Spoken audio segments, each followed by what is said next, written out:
Donc, si vous avez des questions par rapport à des anomalies qu'on verra, je vous laisserai écrire dans le chat, dans la conversation, vos différentes questions accompagnées du thème. Donc, par exemple, si vous avez une question sur, je ne sais pas, le salaire plafonné, vous précisez salaire plafonné, deux points, puis vous mettez votre question. Comme ça, Mélanie va pouvoir répertorier toutes vos questions. Je ne pourrais pas faire les deux. Et vu que le timing est serré, voilà, je ne pourrais pas faire les deux. Par contre, ça va permettre de répondre à la fin.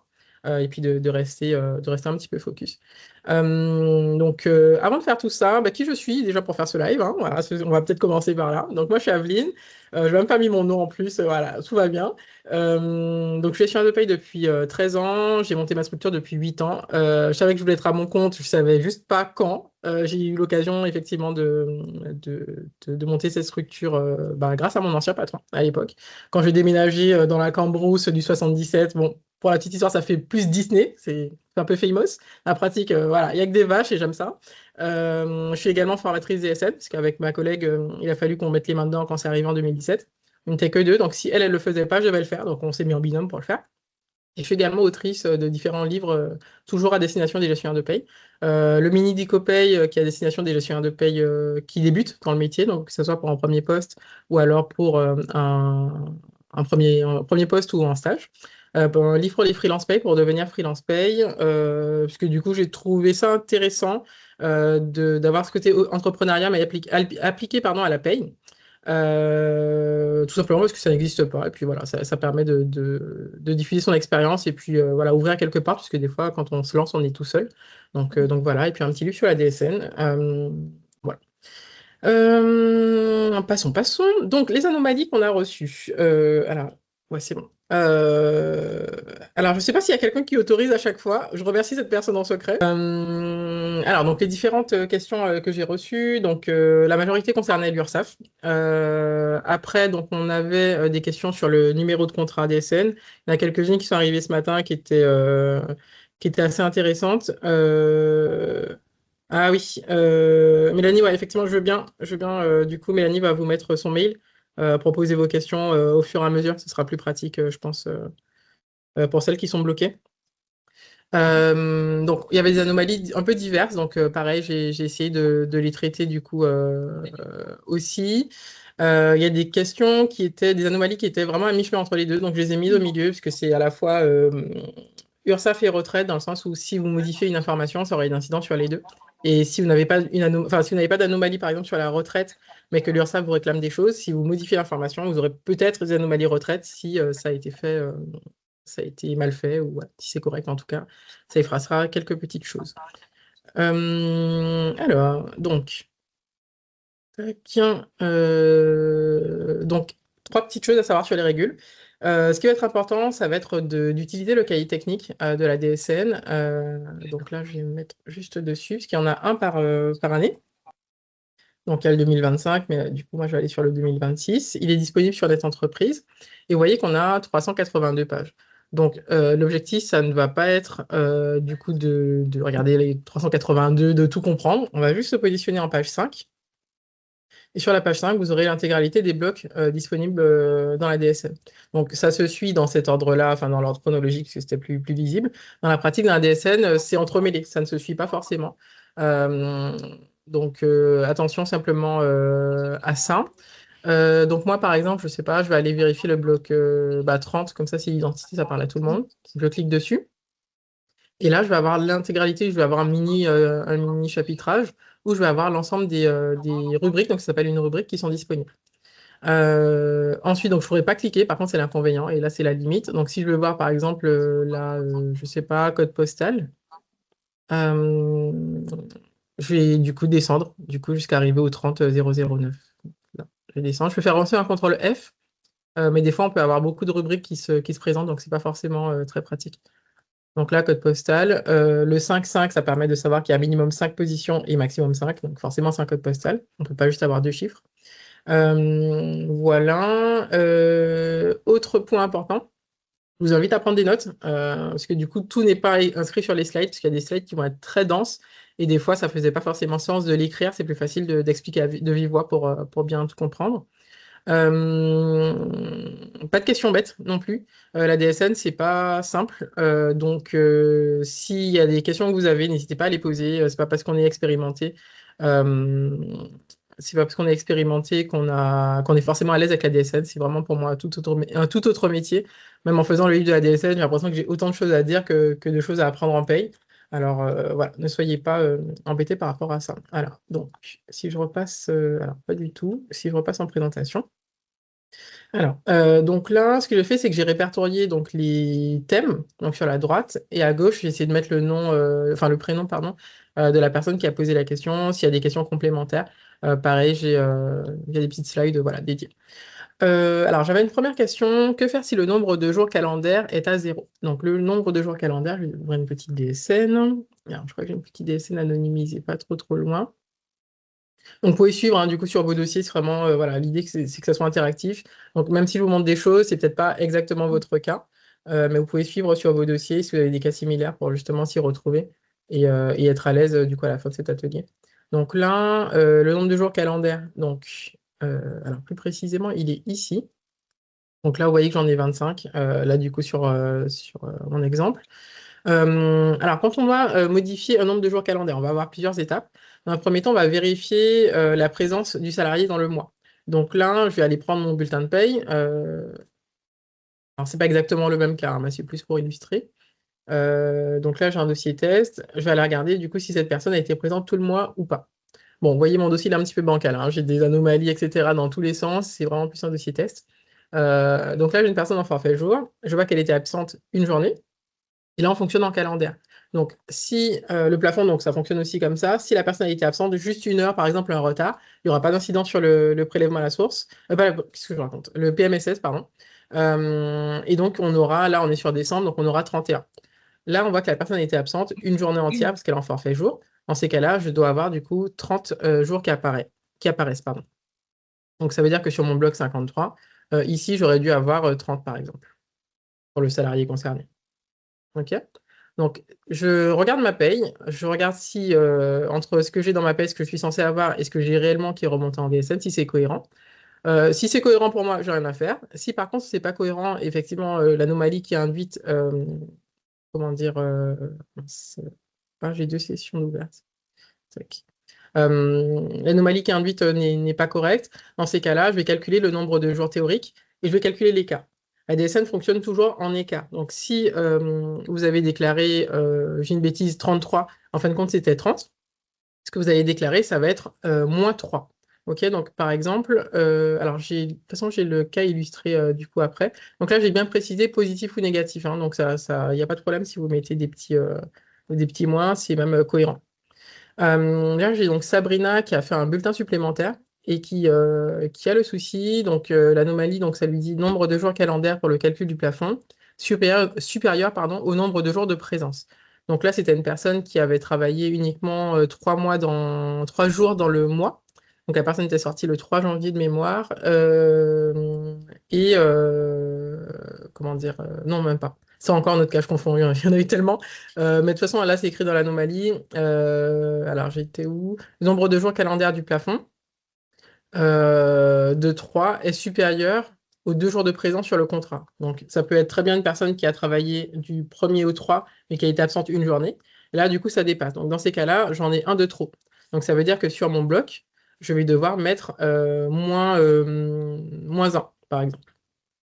Là, du coup, c'est le même cas, mais juste pour avoir la présentation. On va avoir du coup, ça va être du coup le bloc 53 qu'on va devoir mettre pour avoir pour corriger l'anomalie. Donc j'aurais eu 0, 1, moins 1, moins 1. Alors, point 0,0, pensez bien du coup au point 0,0 également, hein. Ça, c'est très important. Et le 40. Le 40, c'est simplement l'unité. Ça permet de dire le nombre de jours calendaires. Donc ça se lit en disant la personne a travaillé moins une journée calendaire dans le mois. Ça se lit comme ça. Deuxième cas, on a donc Isabelle qui explique qu'elle n'a pas de jour calendaire présenté sur sa DSN. Donc, au lieu d'avoir, par exemple, nos 30 de tout à l'heure, elle a 0. Systématiquement, elle a 0. Donc, dans ces cas-là, oui, il suffit de régulariser pour corriger l'anomalie. Donc, de la même façon que je vous ai indiqué, donc avec ce qui est écrit en violet. Par contre, il y a une particularité avec le bloc 53, c'est que si vous mettez juste le bloc 53 à la suite de ce qui existe déjà, donc, par exemple, je reprends du coup ma petite DSN anonymisée là. Donc, tac, tac, tac, c'est ici. Donc, si je me dis que je dois mettre mon fameux moins 1 J'aurais pu me dire, alors je vais l'isoler, je vais mettre un petit espace. J'aurais pu me dire que je fais juste ça, que je mets -1. Pensez bien à vos points 0, 0, hein. Sinon, du coup, vous aurez un problème syntaxique, ça veut dire qu'il manque le point 0, 0. J'aurais pu faire ça. Mais si je fais ça, ça va créer une anomalie, parce que je n'ai pas pu mettre ma période de rattachement. Donc il faut bien que je précise en mettant mon bloc 51 en amont, mon bloc 51 uniquement du chômage. Donc ce petit bloc qui est ici. Et vous voyez que sur le 51 0011, 011, pardon, vous avez le 002 du chômage. Donc là, je vais faire un petit CTRL-C, CTRL-V. Pareil, je vais l'isoler. OK. Et donc là, je vais préciser ma période. Donc on va dire que c'était... Alors on va prendre peut-être Isabelle. Est-ce qu'on a la période? Non. Tac. Là, j'avais quoi? J'avais janvier 2026. OK. Donc là, je vais mettre... C'était du 1er janvier au 1er janvier ou pas? 1er janvier... Non, il n'y a pas la période. Bon, on va dire que c'est tout le mois entier, hein. Bon, c'est pas très cohérent, mais c'est juste pour l'exemple. Tac. Donc je mets pas de slash, 31 janvier 2026. Je fais bien attention au numéro de contrat. Donc le numéro de contrat, il est ici. C'est ce que vous allez pouvoir retrouver pour le salarié sur la ligne S21 G0040.009. Donc ça va être toujours la même chose. Si la personne a plusieurs contrats, il faudra bien faire attention de ne pas se tromper, de prendre la bonne référence contrat. Ici, ça veut dire que c'est mon chômage. Et ici, je vais mettre 0.00. On a dit que la DSN fonctionnait par différence. Donc, si je laisse le montant qui était indiqué auparavant, je vais doubler ma base chômage à tort. Et ça, je le saurai uniquement quand je vais récupérer mon attestation France Travail et que je verrai qu'il y a voilà, une petite période qui ne va pas. Et là, je vais me dire, ah oui, c'est vrai, j'ai fait ça. Donc, attention. Donc, pour faire ma régularisation, si c'était le mois de janvier, j'aurais eu cette présentation-là. OK. J'espère que c'est clair pour tout le monde. Si besoin, du coup, vous pouvez écrire donc à Mélanie. Pour ceux qui ont raté le début, volontairement, je ne regarde pas les questions. Donc Mélanie, du coup, va les répertorier. Si vous arrivez à écrire les questions, c'est parfait. Si vous n'y arrivez pas, dans le chat, Mélanie a mis son mail. Mélanie, peut-être si tu peux le mettre régulièrement, au cas où s'il y en a qui arrivent et qui ne voient pas l'antériorité. Alors, donc si on continue notre petit bout de chemin, tac. On a le montant d'aide sociale. Donc là, on avait deux questions, c'était Zohar et puis Cécilia. Donc on avait comment on corrige un écart de net social. Alors en général, le net social, c'est ce qui... Je vais juste couper votre son, du coup. Hop. Comment on corrige le net social, l'écart de net social. Donc en général, ce qu'il va falloir faire dans le premier temps, ça va être de regarder le bloc qui est déclaré. Donc moi, je me rends dans ma petite DSN, je cherche mon bloc 58. La bonne nouvelle, c'est que le 58, il est indiqué de manière assez logique, ça se suit, c'est après le 54. Ça fait 51, 52, 53, 54 et après 58. Alors, donc, j'en ai plusieurs. Donc, j'ai un 58 qui est ici, mais ce n'est pas celui qui m'intéresse. Moi, je cherche celui-ci. Comment je le sais? C'est parce que le 58.003 égale 0,3. 0,3 pour net social. Donc là, j'ai ma période et j'ai ce qui a été déclaré. Si l'URSSAF me dit que pour ce salarié, mon calcul n'est pas cohérent, ce qu'il va falloir faire dans le premier temps, ça va être déjà de repérer ce bloc. Maintenant qu'il est repéré, je vais devoir me poser la question de savoir quel est le calcul que fait l'URSSAF. Le calcul théorique que j'aurais dû avoir. Parce que ça, c'est ce que le logiciel remonte. Il peut y avoir aussi des logiciels qui sont un petit peu archaïques ou c'est un peu compliqué. On peut avoir un différent entre ce qui s'affiche en paye et ce qui est remonté en DSN. Donc pensez bien à regarder ça aussi. Ensuite, on va regarder la formule du boss pour vérifier le calcul qu'on aurait dû avoir. Ça, c'est un calcul qui est assez alambiqué, hein, clairement, voilà. Et ce qu'on va pouvoir vérifier aussi, ça va être le calcul de cohérence fait par l'URSSAF. Parce que l'URSSAF ne sait pas exactement ce qu'il y a dans votre paye. On dit souvent que la DSN, c'est la finalité que la DSN, c'est la finalité de la paye. Pour autant, l'URSSAF fait des calculs comme il peut, tout simplement parce qu'il n'a pas accès à l'intégralité des informations. Alors, j'ai juste du coup... tac. Là, je vous ai mis... alors, c'est un peu long. J'ai anonymisé, donc je vous ai mis un retour d'un dossier que j'avais reçu pour le net social. Donc en général, vous recevez quelque chose d'assez long, assez imbuvable, hein, avouons-le, mais pour autant qui est vraiment une mine d'informations. Donc qu'est-ce qu'il faut lire? Donc là, on a le code anomalie. de l'URSSAF qui est ici, le libellé qui est déjà un petit peu plus lisible, et ici, on a tout un pavé, tout collé, qui est assez moche, mais voilà, on a plein d'infos. Donc, moi, ce que je vous suggère de faire, c'est de prendre cette information-là. Ça, je pourrais vous l'envoyer comme j'ai anonymisé, ça n'y a pas de problème. Vous devrez donc regarder tout ce qui est écrit et aller chercher dans votre DSN pour ce salarié-là, quelle est la correspondance pour chacune des informations. Donc, moi, je me suis fait un petit tableau. Alors, il n'est pas complet, mais du coup, ça permet quand même d'avoir un ordre d'idée. Alors, je vais juste... non, je ne suis pas connecté vous montrer du coup comment j'ai fait. Alors c'est un tableau que vous pouvez faire, hein. Du coup, moi j'ai fait avec les cas que j'avais. Par exemple, à un moment, on demande est-ce qu'il y a un arrêt de travail d'une durée supérieure à 2 mois? Par exemple, moi j'ai juste mis la ligne, mais je n'ai pas de formule. Donc ce ne sera pas forcément adapté à toutes les situations, mais pour autant, ça permet comme de se dépatouiller. Alors je vais vous montrer ce que j'ai fait. Voilà. Donc l'idée, ça va être donc de mettre du coup le matricule de la personne, mettre son nom si on a plusieurs, si vous en avez plusieurs sur le même mois ou sur la même société et après aller récupérer chacune des informations. Donc là où effectivement je vous disais que c'était pas complet, c'est que là j'ai une aide sociale DSN, moi je sais à quoi ça correspond, mais si ce fichier-là je devais le mettre à disposition, il aurait fallu que je détaille davantage. Pour faire ça, je me suis vraiment appuyé sur il est où? Un petit exemple qui est ici, en rajoutant chacune des informations. Donc là, par exemple, on vous dit, pour déterminer le... Non, pardon. Pour un mois de versement, une anomalie est détectée dès lors que le montant d'aide sociale est estimé... euh, dès lors que le montant estimé est différent, pardon, je ne sais même plus dire, du montant d'aide sociale déclaré. Donc là, on dit que c'est le 58,04. Donc finalement, moi, c'est ce que j'ai reporté. OK, donc là, si je fais activer, par exemple, tac, non, il fallait bien qu'il reste sur le côté. Bon, il veut plus. Inversé. Donc là, par exemple, moi, ça aurait été l'équivalent du coup du S21 G00 28.004. OK. Et après, je saisis mes informations. Ensuite, je continue. Pour déterminer le montant d'aide sociale pour la période fiscale, donc là, il me détaille le calcul. Mais là, je vous ai dit que c'était imbuvable, parce qu'en fin de compte, on remarque qu'on a des tirets, mais comme c'est un fichier, comment dire, XML, c'est une page Internet. Donc, il n'arrive pas, du coup, à le formater comme il faut. Et comme on peut l'ouvrir en bloc-notes, en fait, il ne sait pas comment le faire. Donc, soit vous arrivez à tout mettre à la ligne dans le fichier, soit sinon, vous le faites au fur et à mesure dans un Excel, selon ce que vous avez. Donc là, il vous dit que que ce montant est déterminé à partir du montant du pass, donc 50.0013, donc c'est ce que j'ai ici, et ainsi de suite. Et à la fin, donc il vous dit les choses à supprimer, les choses à ajouter. Et surtout vers la fin, faites attention, il y a une partie CSG où il vous cite un ensemble de montants, mais que l'ensemble de ces montants doit être multiplié par 2,90%. Donc on le voit ici. Donc là, il faudra bien faire attention. Alors, je ne rentre pas dans les détails parce que ça va être assez long sinon sur le net social, mais juste que vous ayez la méthodologie. Donc, c'est vraiment ça le but de l'atelier, que vous ayez la méthodologie pour pouvoir l'appliquer à vos dossiers par la suite. Vous pouvez faire une petite capture d'écran si ça vous aide hein, pour du coup le fichier que j'ai fait ici.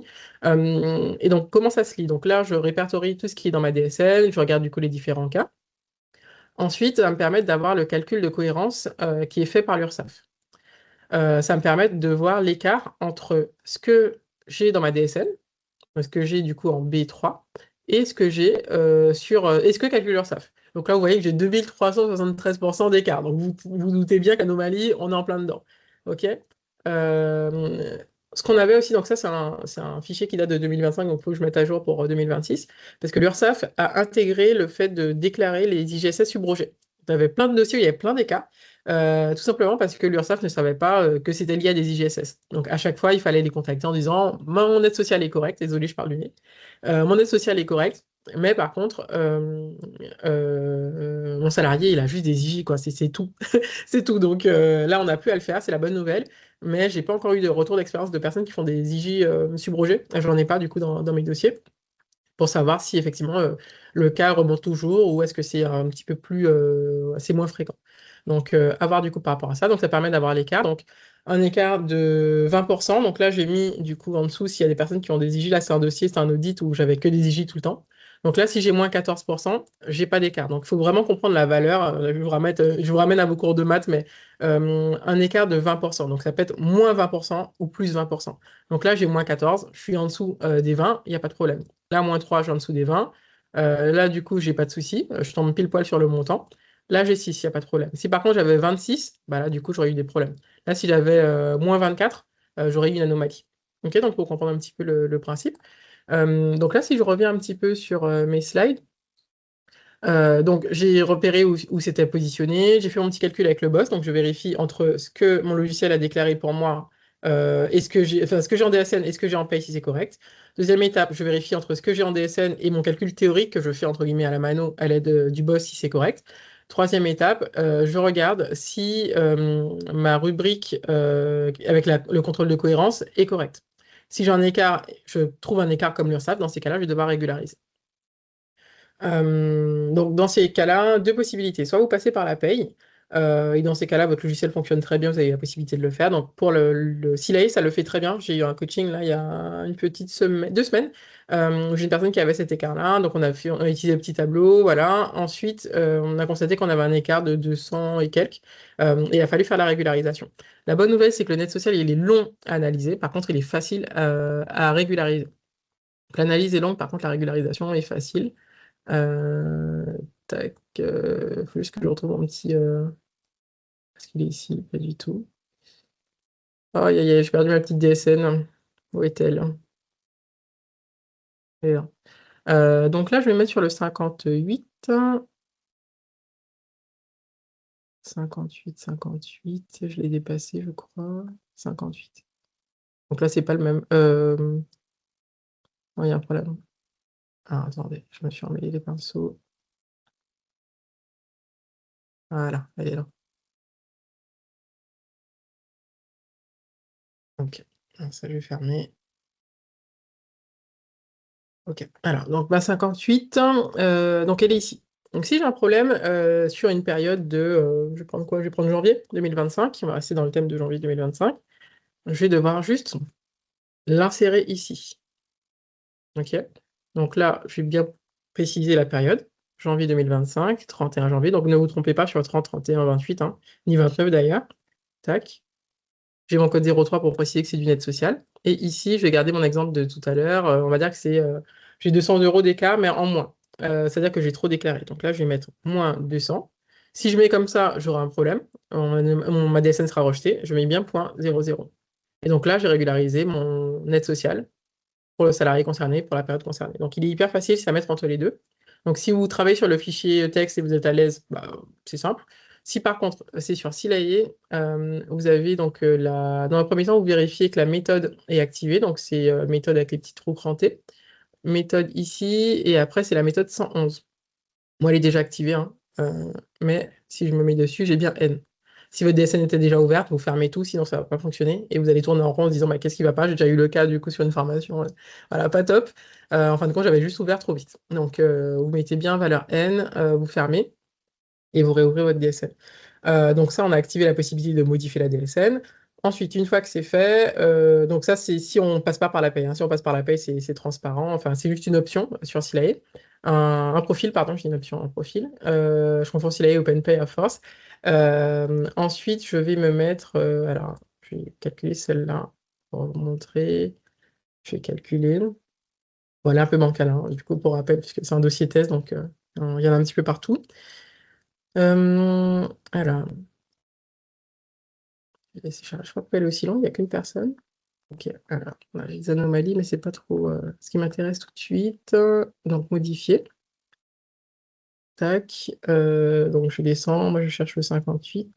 58, 58. Il est ici. Et on a bien, du coup, le 0,3 pour le montant d'aide sociale. Donc, là, ce que je vais faire, c'est que je vais me positionner donc, sur le 58,04. Clic droit. Ajouter une ligne après. Donc, sur Silae, on peut rajouter des blocs entiers. Il aurait fallu remonter un petit peu et trouver laquelle. Bon, là, on n'a pas forcément le temps de faire ça. Je vais juste vous montrer comment ça fonctionne et après, vous aurez le cas. Je vais juste faire, comme il n'y en a que 4, ça ira vite. Je fais un CTRL-C pour pas tout perdre. Moi, ce que je fais, c'est que je rajoute les lignes, tous les codes rubriques pour pas me tromper. Comme ça ne se suit pas systématiquement. Là, ça se suit, j'ai de la chance.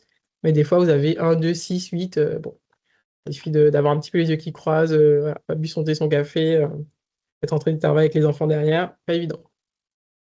Tac, 54. OK, donc là, je vérifie 1, 2, 3, 4, 1, 2, 3, 4, on est bon. Maintenant, ma petite période, donc on avait dit que c'était janvier 2025, vers janvier 2025, donc pas de slash, pardon, 5. Mon type, donc c'est la même chose, hein, c'est 0,3. On réinvente pas la roue, on part de ce qui existe pour justement corriger. Et là, je vais mettre ma différence avec mes moins 200. Pour rappel, je pense bien à mes points 0,0. Si je fais sauver, ça va permettre de savoir s'il y a des anomalies ou pas sur le fichier, donc avant le dépôt. Si par contre je sauve et qu'il me met une erreur, je vais corriger. Et à partir du moment où j'ai sauvé, ça n'apparaîtra plus en rouge. Ok, donc si AI le fait bien en général, il apparaît en orange, mais ça peut arriver que ça reste en noir. Donc attention là-dessus, à bien vous repérer.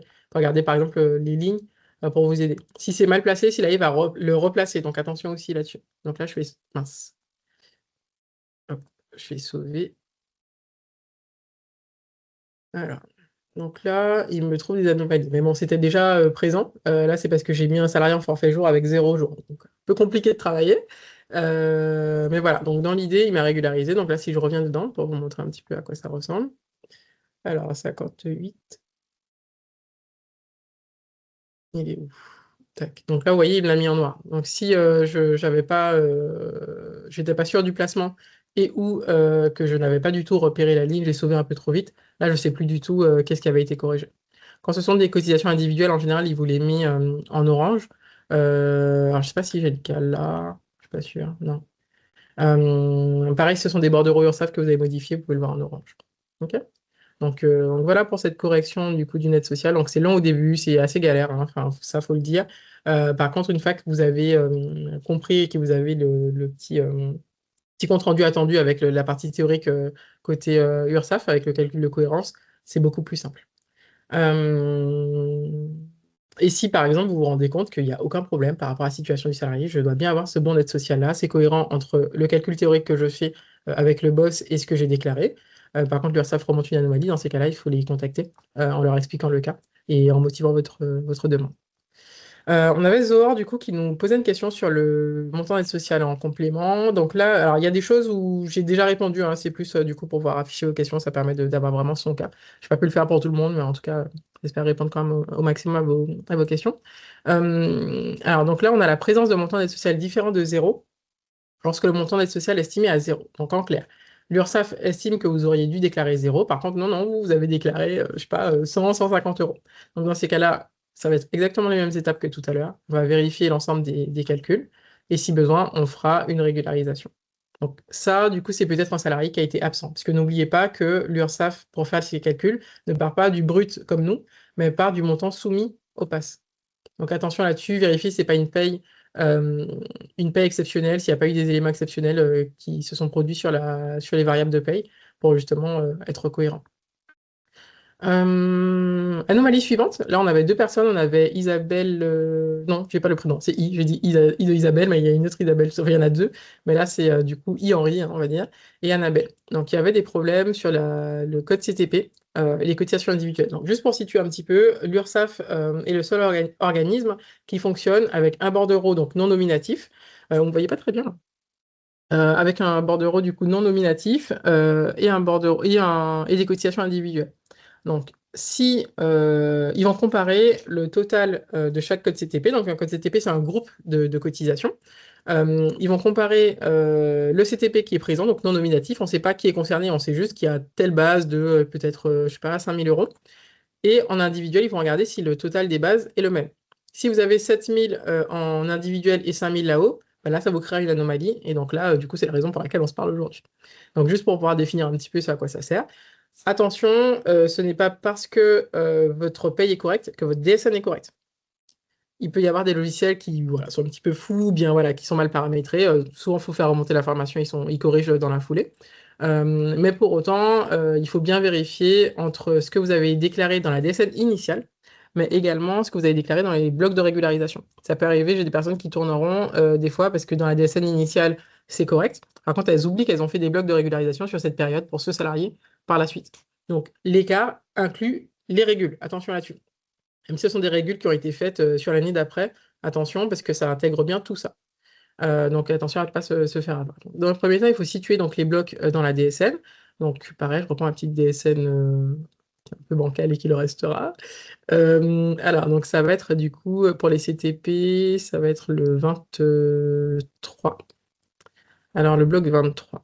Donc là, comment ça se présente? Donc là, pour pouvoir le lire un petit peu. Ici, donc, j'ai mon CTP. Donc, le CTP est toujours sur la 23001. À chaque fois, vous voyez que ça s'enchaîne, hein. À chaque fois, c'est parce qu'on change de code CTP. Donc, CTP, d'ailleurs, pour la petite histoire, c'est code type personnel. Enfin, c'est ce que ça veut dire. C'est un héritage de la DUX, pour ceux qui ont connu la DUX à l'époque, où on faisait des déclarations trimestrielles ou mensuelles, selon l'effectif de la société. Et donc, c'est un petit héritage qui a été conservé pour la DSL. Voilà, donc on a le CTP 100. Ici, ça veut dire plafonné, non plafonné, hein. 920, c'est déplafonné, et 921, c'est plafonné. Ici, on a notre petit OAT, et ici, notre base. Donc, dans l'URSSAF, on déclare toujours les bases sur les blocs 23, sauf si ce sont des exonérations. Dans ces cas-là, on déclare juste le montant de l'exonération. Ensuite, en dessous, je vais avoir la même chose, mais cette fois, ce qui va changer, c'est que je vais plus avoir le code, le taux AT, puisqu'il n'est pas plafonné, il est déplafonné, donc je l'aurai qu'une fois. Et ici, je vais avoir le 921 qui concerne la plafonnée. Donc là, j'ai ma base plafonnée. Là, mes deux bases sont identiques. OK, pas de problème. Ensuite, je vais avoir, donc ça répond, du coup, je crois que c'est le cas d'Annabelle ou de I-Henri, je ne sais plus. Cette personne avait un écart sur la CSG. Donc la CSG, c'est le code 260. Pour le savoir, soit vous pouvez chercher sur le site de l'URSSAF ou faire juste une petite recherche Google référentiel URSSAF, référentiel CTP URSSAF. Vous allez pouvoir savoir à quoi correspond chacun des codes, hein. Là, je ne vais pas rentrer dans. Je suis déjà suffisamment rentré là, mais voilà, je vais pas aller plus loin pour savoir à quoi ça correspond. Sur Silay, on peut le voir des fois, mais si besoin, vous pourrez voilà, pousser un petit peu. Donc là, j'ai 1906 de base. Donc ça veut dire que dans mes salariés, peu importe le nombre de personnes, si j'additionne mes bases de CSG, je devrais avoir 1906. Si j'ai 1908, j'aurai un écart. Si j'ai moins 200 alors que j'ai 1906 là-haut, ça ira pas. Donc il y en a soit un qui n'est pas bon, donc peut-être que les cotisations agrégées, donc les codes CTP ne sont pas bons, enfin la base pardon, du code CTP n'est pas correcte, ou alors c'est un individuel. Donc dans ces cas-là, il faudra après descendre dans chacun des salariés et additionner. Ce que vous pouvez faire dans ces cas-là, alors j'ai pas de tableau tout fait, mais juste pour vous montrer un petit peu, ce que vous pouvez faire, c'est se dire, par exemple, là, j'ai un problème sur le CTP 260, je ne sais pas dans la même ligne. On va dire que c'est la période de janvier 2025. Là, j'avais 1906 qui était déclaré. OK. Et en cotisation, alors il n'est pas top mon tableau là, je vais mettre peut-être en dessous. Salarié, un peu décalé, mais bon, j'ai pas trop eu le temps de réfléchir avant, mais tac. Je vais mettre fameux Dupont qu'on aime tous mettre. Tac. Et du coup, ici, je vais aller regarder, alors c'est même pas un plus, je vais aller regarder pour lui quel est le montant à mettre. Alors là, j'ai pas la nomenclature avec moi, mais je vais juste vous montrer un exemple pour se repérer. Donc là, je vais dire que c'est le 0,49. Donc c'est le 81 du coup qui est ici. Et le code qui est sur le 81009, pareil, c'est le code individuel. Pour regarder sur l'URSSAF quel est le code à mettre. Pareil, j'ai préparé une checklist aussi des codes côté individuel et côté CTP. Ça peut vous intéresser, on en parlera du coup à la fin du live. Ici, donc j'ai une base à 1893,74. Donc ici, je vais reporter 1893,74 et je vais vérifier s'il y a d'autres personnes. N'oubliez pas, je vous ai dit tout à l'heure, c'est la DSN initiale et les DSN d'après qui ont été régularisées. Donc je vais aller regarder dans les DSN d'après si j'ai fait des régules. Si j'ai fait des régularisations par rapport à ma CSG. Si c'est le cas, bah, je vais additionner du coup pour cette personne, je vais continuer à descendre ou voilà, vous pourrez avancer le tableau comme vous voulez, mais il faudra bien faire apparaître les informations. Et ensuite, moi, du coup, je vais me faire du coup, une petite colonne totale. Bon, c'est pas très beau, hein, désolé. Le tout, c'est de comprendre. Tac. Et donc là, j'ai un écart de 12,26 €. Donc si ça se trouve, j'ai juste 12 € en base, ce qui fait carrément rien du tout en cotisation, hein. Mais pour autant, ça reste un écart de base. Donc pour l'URSSAF, il y a une incohérence. Donc vous allez pouvoir du coup mettre du coup la succession de salariés. Là, on va aller avoir Monsieur Séverin, Madame Jacquet, voilà, ainsi de suite. Pour justement avoir le point d'entrée ici. Donc si ça se trouve, au total, entre la paye et la DSN, ça va être correct, hein, côté individuel. Par contre, en CTP, ça va pas. Donc si vous avez juste le CTP à corriger, du coup, ça va. C'est la partie la plus facile. Si par contre, c'est côté individuel, là, c'est encore une autre paire de manches. OK? Donc, le petit tableau, donc ça, on a vu. Pensez bien aux régularisations ultérieures. Et la présentation va être la suivante. Donc, on va constater l'écart et on a dit qu'on déclarait toujours la différence. Donc, on va pas, si on avait déclaré 1000 euros et qu'en fin de compte c'était 800, il faudra bien penser à mettre les moins 200. Pensez bien à vos petits moins, sinon ça risque de vous embêter. Donc là, j'ai le 22. Donc, le 22 dans l'URSSAF, c'est l'équivalent du total déclaré. Donc, ce montant, il peut être positif ou négatif. A contrario, le montant payé ne peut pas être négatif. Il peut être au plus présent à zéro, mais on ne pourrait pas mettre de montant négatif. Donc, ici, je vais mettre ma différence. Ici, j'avais pris l'exemple d'un FNAL, par exemple. Donc, c'est le CTP du FNAL. Je remets la même chose que ce que j'avais dans ma DSN initiale. Et ici, pareil, je vais mettre la différence. Toujours écart de base. On reste concentré, c'est la base. Ici, c'est le total du montant à déclarer. Donc, je vais faire, par exemple, du coup, mon FNAL, du coup, les 0,10. Donc là, si je fais... bon, en plus, c'est des exemples qui ne sont pas très représentatifs, mais je pourrais faire les petits calculs après, hein. Moi, je voulais juste vous montrer la présentation. Donc là, par exemple, j'ai 1,89. Donc ça veut dire que j'aurais dû mettre 1,89 ici. Ici, j'ai la base, ici, j'ai le montant. Le reste de la régularisation, donc je vais pouvoir voir si j'ai un montant à payer. Donc on a dit qu'ici, c'était du coup la partie déclarative, donc bordereau déclaratif, avec mes CTP et tout. Ici, c'est si je veux payer un montant. Donc je vais mettre du coup le montant, donc je peux remettre du coup mes 2 euros parce que c'est arrondi pour l'URSSAF. Et si j'ai un crédit, par contre, je vais devoir déduire, donc je garde mes 2 euros en tête, il va falloir que je retire du montant à payer. Donc on va dire que j'ai 5000 euros à payer pour ce mois-ci. Il faudra réduire ce montant-là pour pouvoir déduire mon crédit. D'ailleurs, il me manque un petit bout là. Il manque la partie individuelle. Je l'ai mis sur d'autres slides. On pourra revenir dessus. Pour l'URSSAF, il faudra modifier. Donc, par déduction, on peut le voir, mais il faudra ajouter donc un bloc 78 avec la période. Et on l'aura sur d'autres slides pour d'autres cas. Et ça concerne tout ça, c'est l'URSSAF. Et avec la même chose. Mais ici, j'aurais peut-être eu, du coup, je sais plus ce que j'ai pris comme base, hein, mais j'ai moins 200. Je vais mettre 200 partout aujourd'hui. Non, c'était plus 200. 200 et du coup mes fameux 1,89. Donc là, je déclare vraiment que la différence. Vous verrez que sur certains logiciels, il y en a qui déclarent, il y en a qui ne déclarent pas, la 81007. Celle-là, c'est le taux. C'est le taux de cotisation. S'il n'y a pas d'écart sur le taux, c'est pas la peine de le mentionner, vous embêtez pas du coup à rajouter des choses. On déclare que la différence en DSN. Donc si ça n'a pas bougé, c'est pas la peine de le mettre du coup sur les cotisations individuelles, sur la 81, je précise, sur la 80. Ensuite, donc on avait du coup Henri qui disait qu'elle avait un problème donc, sur la CSG. Donc là, ça va être le même cas. À voir si ce montant est positif ou négatif. Si ce montant est positif, j'aurai un bloc de versement, donc 20, donc quelque chose à payer. Un bloc 22 qui finalement va pouvoir contenir le montant total déclaré. Donc si j'ai 200 à déclarer et 200 à payer, j'aurai 20 sur le bloc, j'aurai 200 pardon, sur le bloc 20 et 200 sur le bloc 22. Sur le bloc 23, je vais pouvoir détailler avec mon CTP. Donc ici, ici en disant du coup quel est le CTP concerné. Donc la CSG, on a dit que c'était 260, 920 et du coup après mon écart de base, attention. Et du coup après sur la partie individuelle, donc ajouter mon 78 pour préciser la période de rattachement et après mon 81 avec ma différence. On avait Annabelle qui disait, donc les URSSAF, ou l'URSSAF, c'est peut-être moi d'ailleurs qui me suis loupé là. L'URSSAF relève une anomalie entre la somme des assiettes déplafonnées agrégées et la somme des montants d'assiettes individuelles concernant les apprentis. Alors les apprentis, c'est un peu complexe. La partie qui ne dépasse pas le seuil, que ce soit 79% ou 50% selon le régime, vont apparaître dans le bloc, dans le CTP 726 ou 727, selon si vous êtes plus de 11, moins de 11. Donc ça, c'est le premier point. Deuxième point, donc il faut voir le CTP de mémoire. Alors, je crois que je l'ai mis après. Oui, c'est bon, j'ai mis les captures juste après. Et elle m'a mis, alors s'il veut bien s'afficher, elle m'a mis donc ce qu'elle avait. Ah mince, pourquoi il ne s'affiche pas? Ah, c'est bon. Donc, elle m'a fait des petites captures d'écran de ce qu'elle voyait. Donc là, c'était quoi? Ça a déplafonné, nanana. Voilà, 726, je crois que c'était ça pour les apprentis, d'un montant de 3090, alors que du coup, donc ça, c'est son CTP qui a cette base, 3090 sur la période concernée, alors que côté individuel, ce qu'elle a, c'est 2160, 161.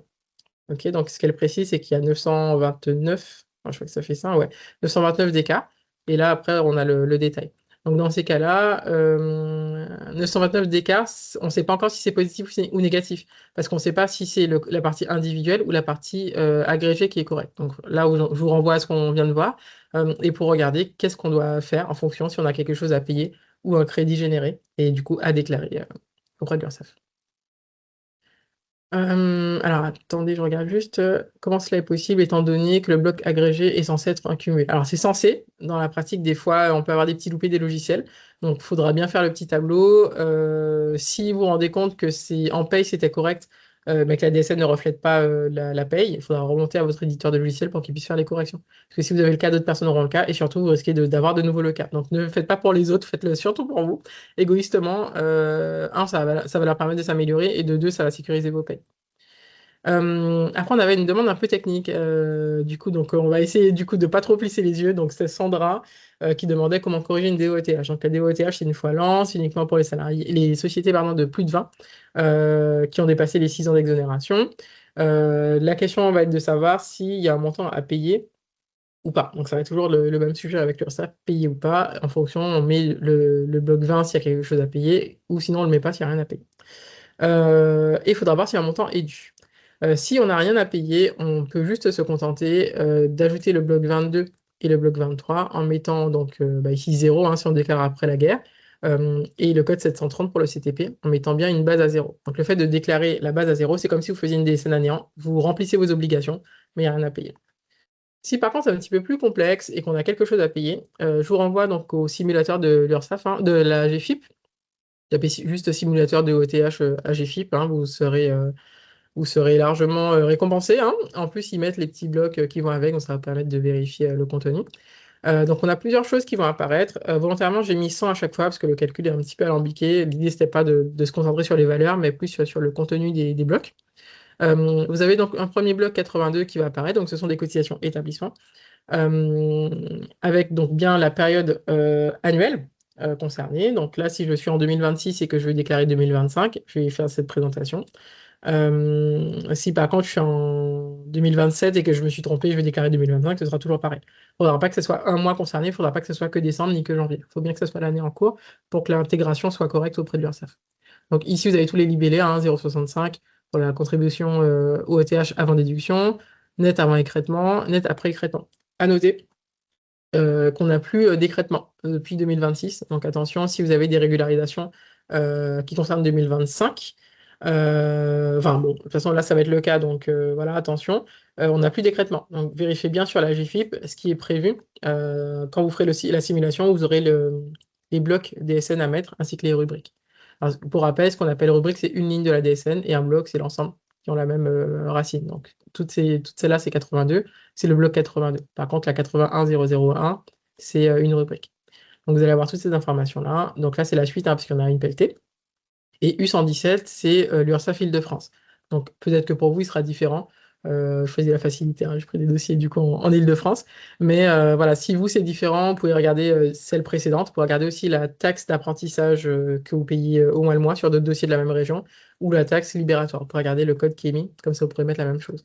Pareil, dans Silae, vous pourrez le voir, même dans d'autres logiciels hein, d'ailleurs. On peut le voir, alors je ne suis pas sûr d'avoir des caisses de créer, moi. Si. On peut le voir ici. Le UR, bon, vous l'ignorez, hein, c'est du coup juste U117. Le 0, pareil, on le vire. OK? Juste pour pouvoir se repérer. Voilà, si vous avez des accords d'entreprise ou des déductions pour si l'entreprise travaille avec des ESAT, dans ces cas-là, ce sera un petit peu plus complexe, il y aura des choses en plus. Là, je n'ai pas détaillé, j'ai fait un cas le plus courant possible. Donc là, je vous renvoie au cahier technique de la DSN, hein, où là, vous pourrez trouver l'ensemble des informations que vous recherchez.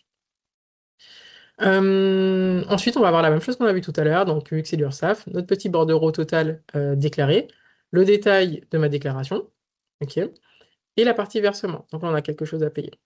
Pour la DOTH, c'est une cotisation qui concerne l'établissement, donc on n'aura pas de cotisation individuelle. Ça va pour ça, j'ai perdu personne. Je regarde un petit peu le chat, du coup, Mélanie, je t'ai abandonné. Est-ce que ça va? Est-ce que tout le monde me suit jusqu'à présent? Est-ce qu'il y a des questions que vous avez déjà soigneusement données à Mélanie? Oui, on a déjà quelques petites questions, mais globalement, c'est plutôt sage. On arrive à suivre. Ok, N'hésitez pas, en tout cas. ça marche, top. Alors, anomalie suivante, toujours pareil, c'est quelque chose qui est ponctuel. Donc, on va avoir une anomalie, enfin un oubli, pardon, de déclaration sur la taxe libératoire d'apprentissage. Ou alors, le cas qu'on peut avoir le plus fréquent sur un écart de taxe libératoire d'apprentissage, ça va être, pardon, ça va être un dossier qu'on a récupéré où je dis une bêtise, l'ancien cabinet nous a donné uniquement les salariés encore présents.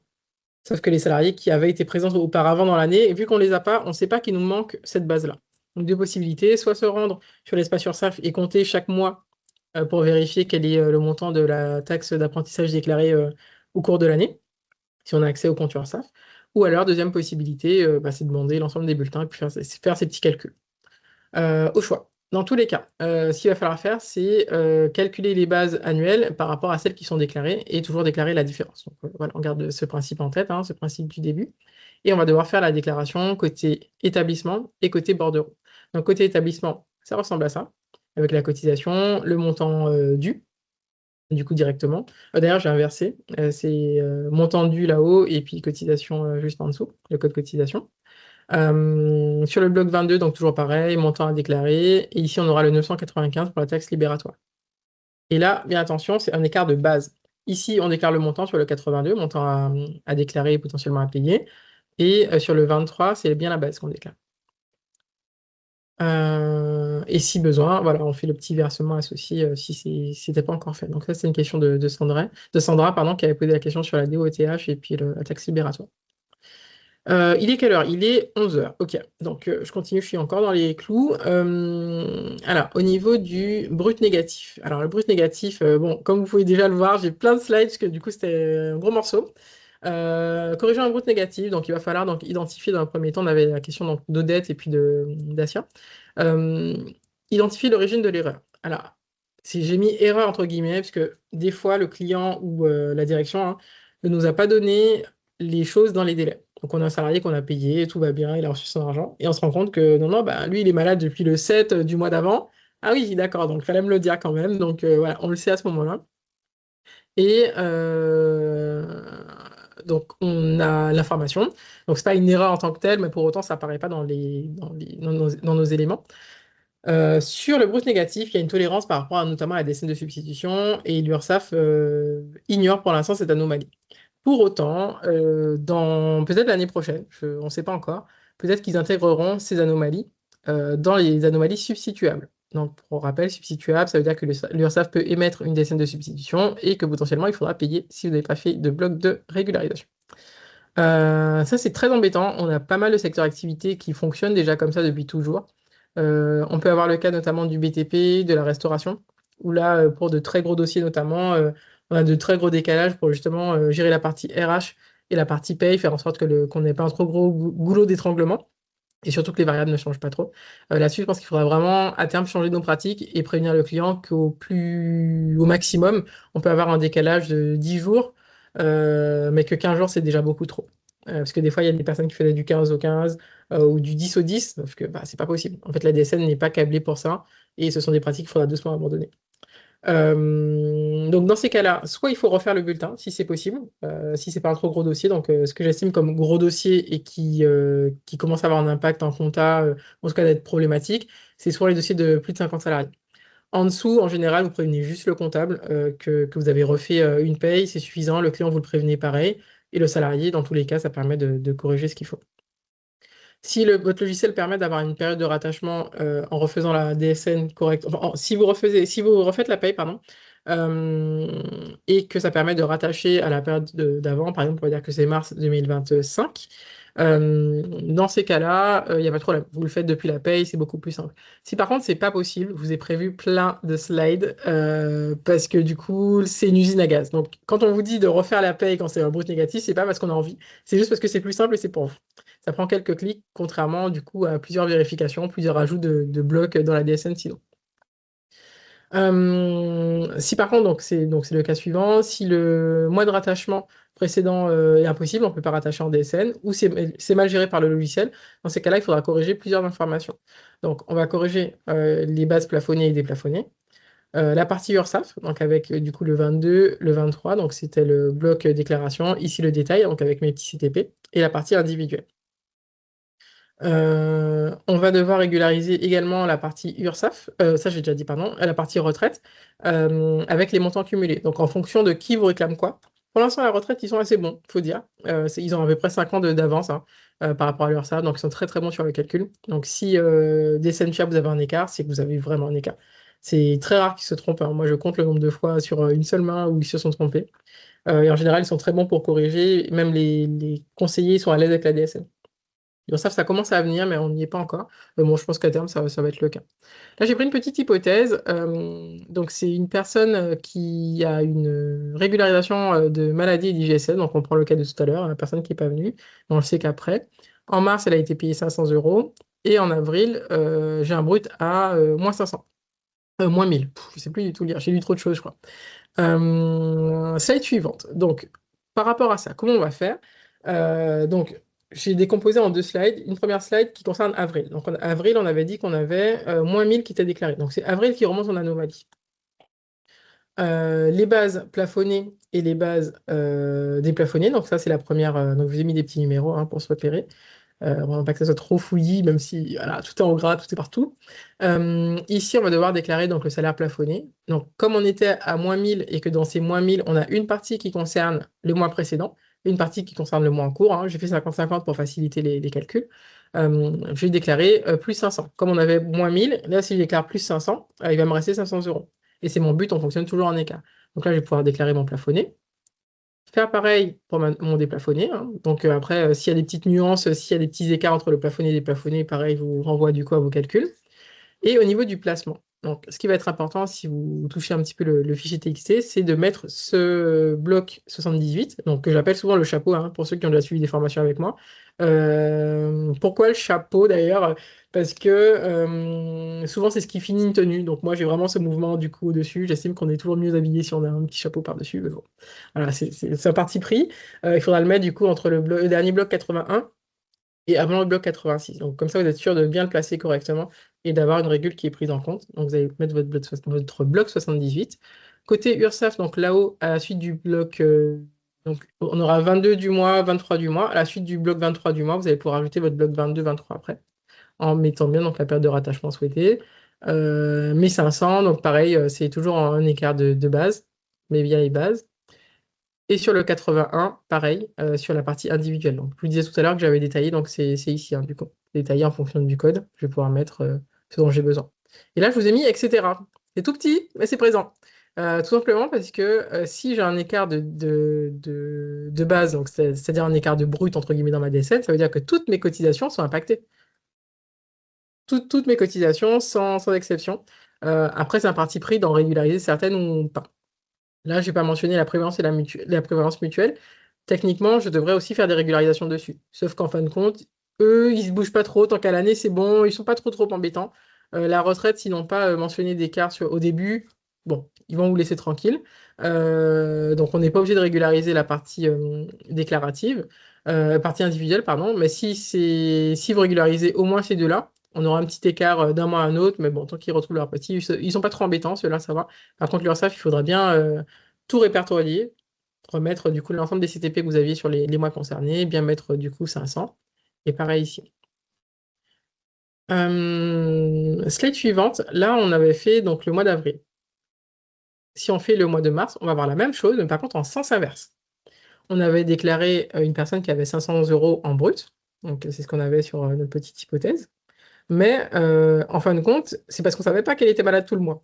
Maintenant qu'on sait qu'elle est malade tout le mois, bon, on va dire qu'elle était un petit peu en congé sans solde. Bon, elle n'est pas trop venue, hein, c'est pour ça que c'est 500 euros seulement.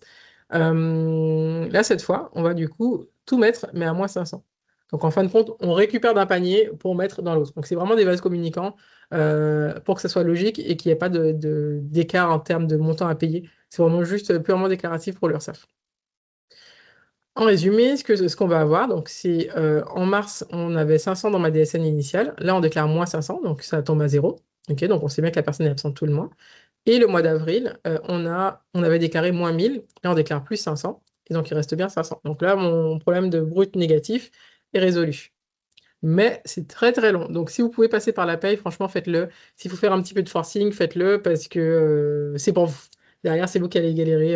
Et il suffit qu'il y en ait plusieurs dans le mois ou qu'il y ait beaucoup de personnes dans la même société pour le même mois, multiplié par le nombre de mois. Voilà, je vous laisse faire les calculs. Donc, on avait Odette qui posait une question. Comment faire la régularisation d'un brut négatif lorsqu'un salarié a une absence complète sur le mois M-1 non prise en compte? Donc là, c'est le même cas qu'on a eu tout à l'heure. D'ailleurs, j'ai une petite parenthèse qui se balade. C'est le même cas qu'on a eu tout à l'heure. Donc, ça va être exactement la même chose. Au niveau des codes CTP, c'est tous. C'est tous. C'est bien ça le problème. C'est que c'est tous les codes CTP qui étaient présents sur le mois. Donc, il faudra bien faire attention et regarder sur le salarié.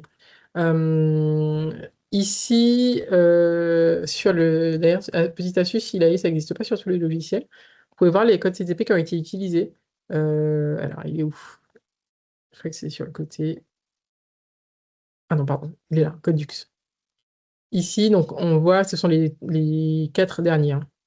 Donc là, on a le 100D, D de déplafonné, P de plafonné. Donc ici, ça veut dire que c'est 920. Ici, hein, parce que je vous balance des chiffres comme ça. Tout va bien. Ici, c'est le qualifiant d'assiette, donc c'est la 23002. Donc si c'est D côté Silae, ça veut dire que c'est le 920. Et si c'est P, c'est 921.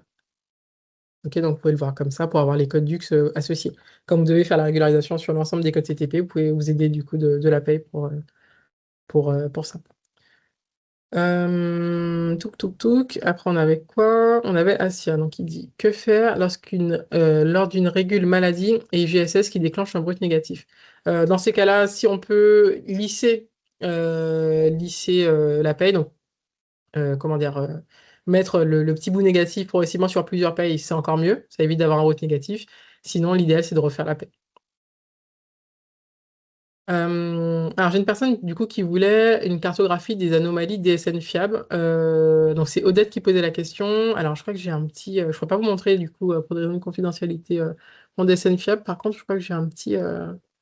J'avais fait un petit extrait. Euh, Ouais. J'avais fait un petit extrait de ce qui apparaît. Alors, en principe, quand vous êtes sur DSN fiable, vous faites une extraction. Vous avez un premier onglet avec l'ensemble des anomalies, les salariés, la période, etc. Plein de choses partout. Et un deuxième onglet, vous avez la cartographie. Donc, sur la cartographie, c'est assez bien fait. Pour le coup, je disais que la retraite est vraiment en avance. Ça se vérifie là-dessus, puisqu'ils ont fait quelque chose de simple et assez digeste quand même. On va dire que vous avez l'anomalie, c'était LA. Alors, j'en avais une tout à l'heure, c'était 155, je crois, sur les slides qu'on a vus tout à l'heure. Euh, donc là, je fais un petit contrôle F, et du coup, il me donne directement l'anomalie.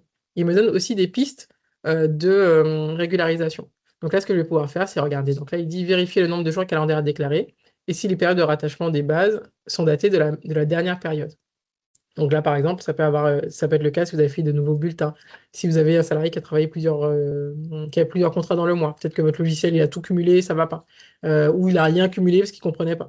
Donc vous pouvez bien regarder du coup là-dessus. Et après, vous précise de faire vos blocs de régularisation. Voilà. Donc ça, c'est le moment où je vous abandonne, hein, un petit peu comme toutes les caisses, c'est normal, parce qu'ils estiment que c'est technique et qu'ils peuvent pas s'amuser à aller dans le détail sur chacune des régularisations.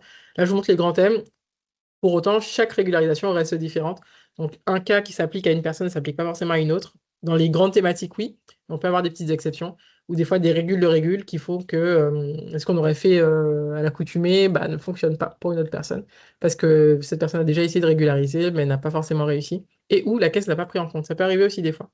Euh, Erreur suivante, enfin anomalie suivante, pardon, on a une personne qui a un souci, donc c'est Nathalie qui a un souci sur la quantité de travail.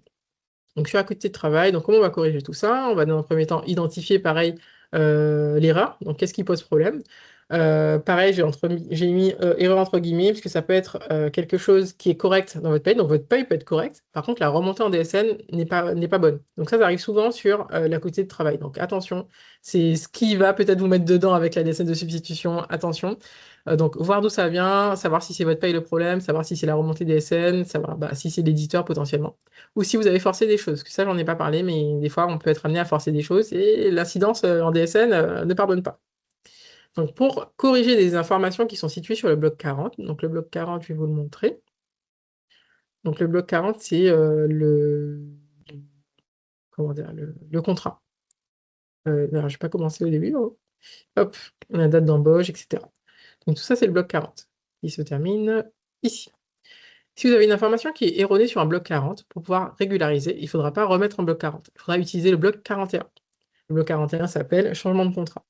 Et dans ces cas-là, ça va fonctionner en triptyque. Donc, il y aura toujours 3 rubriques qui seront présentes.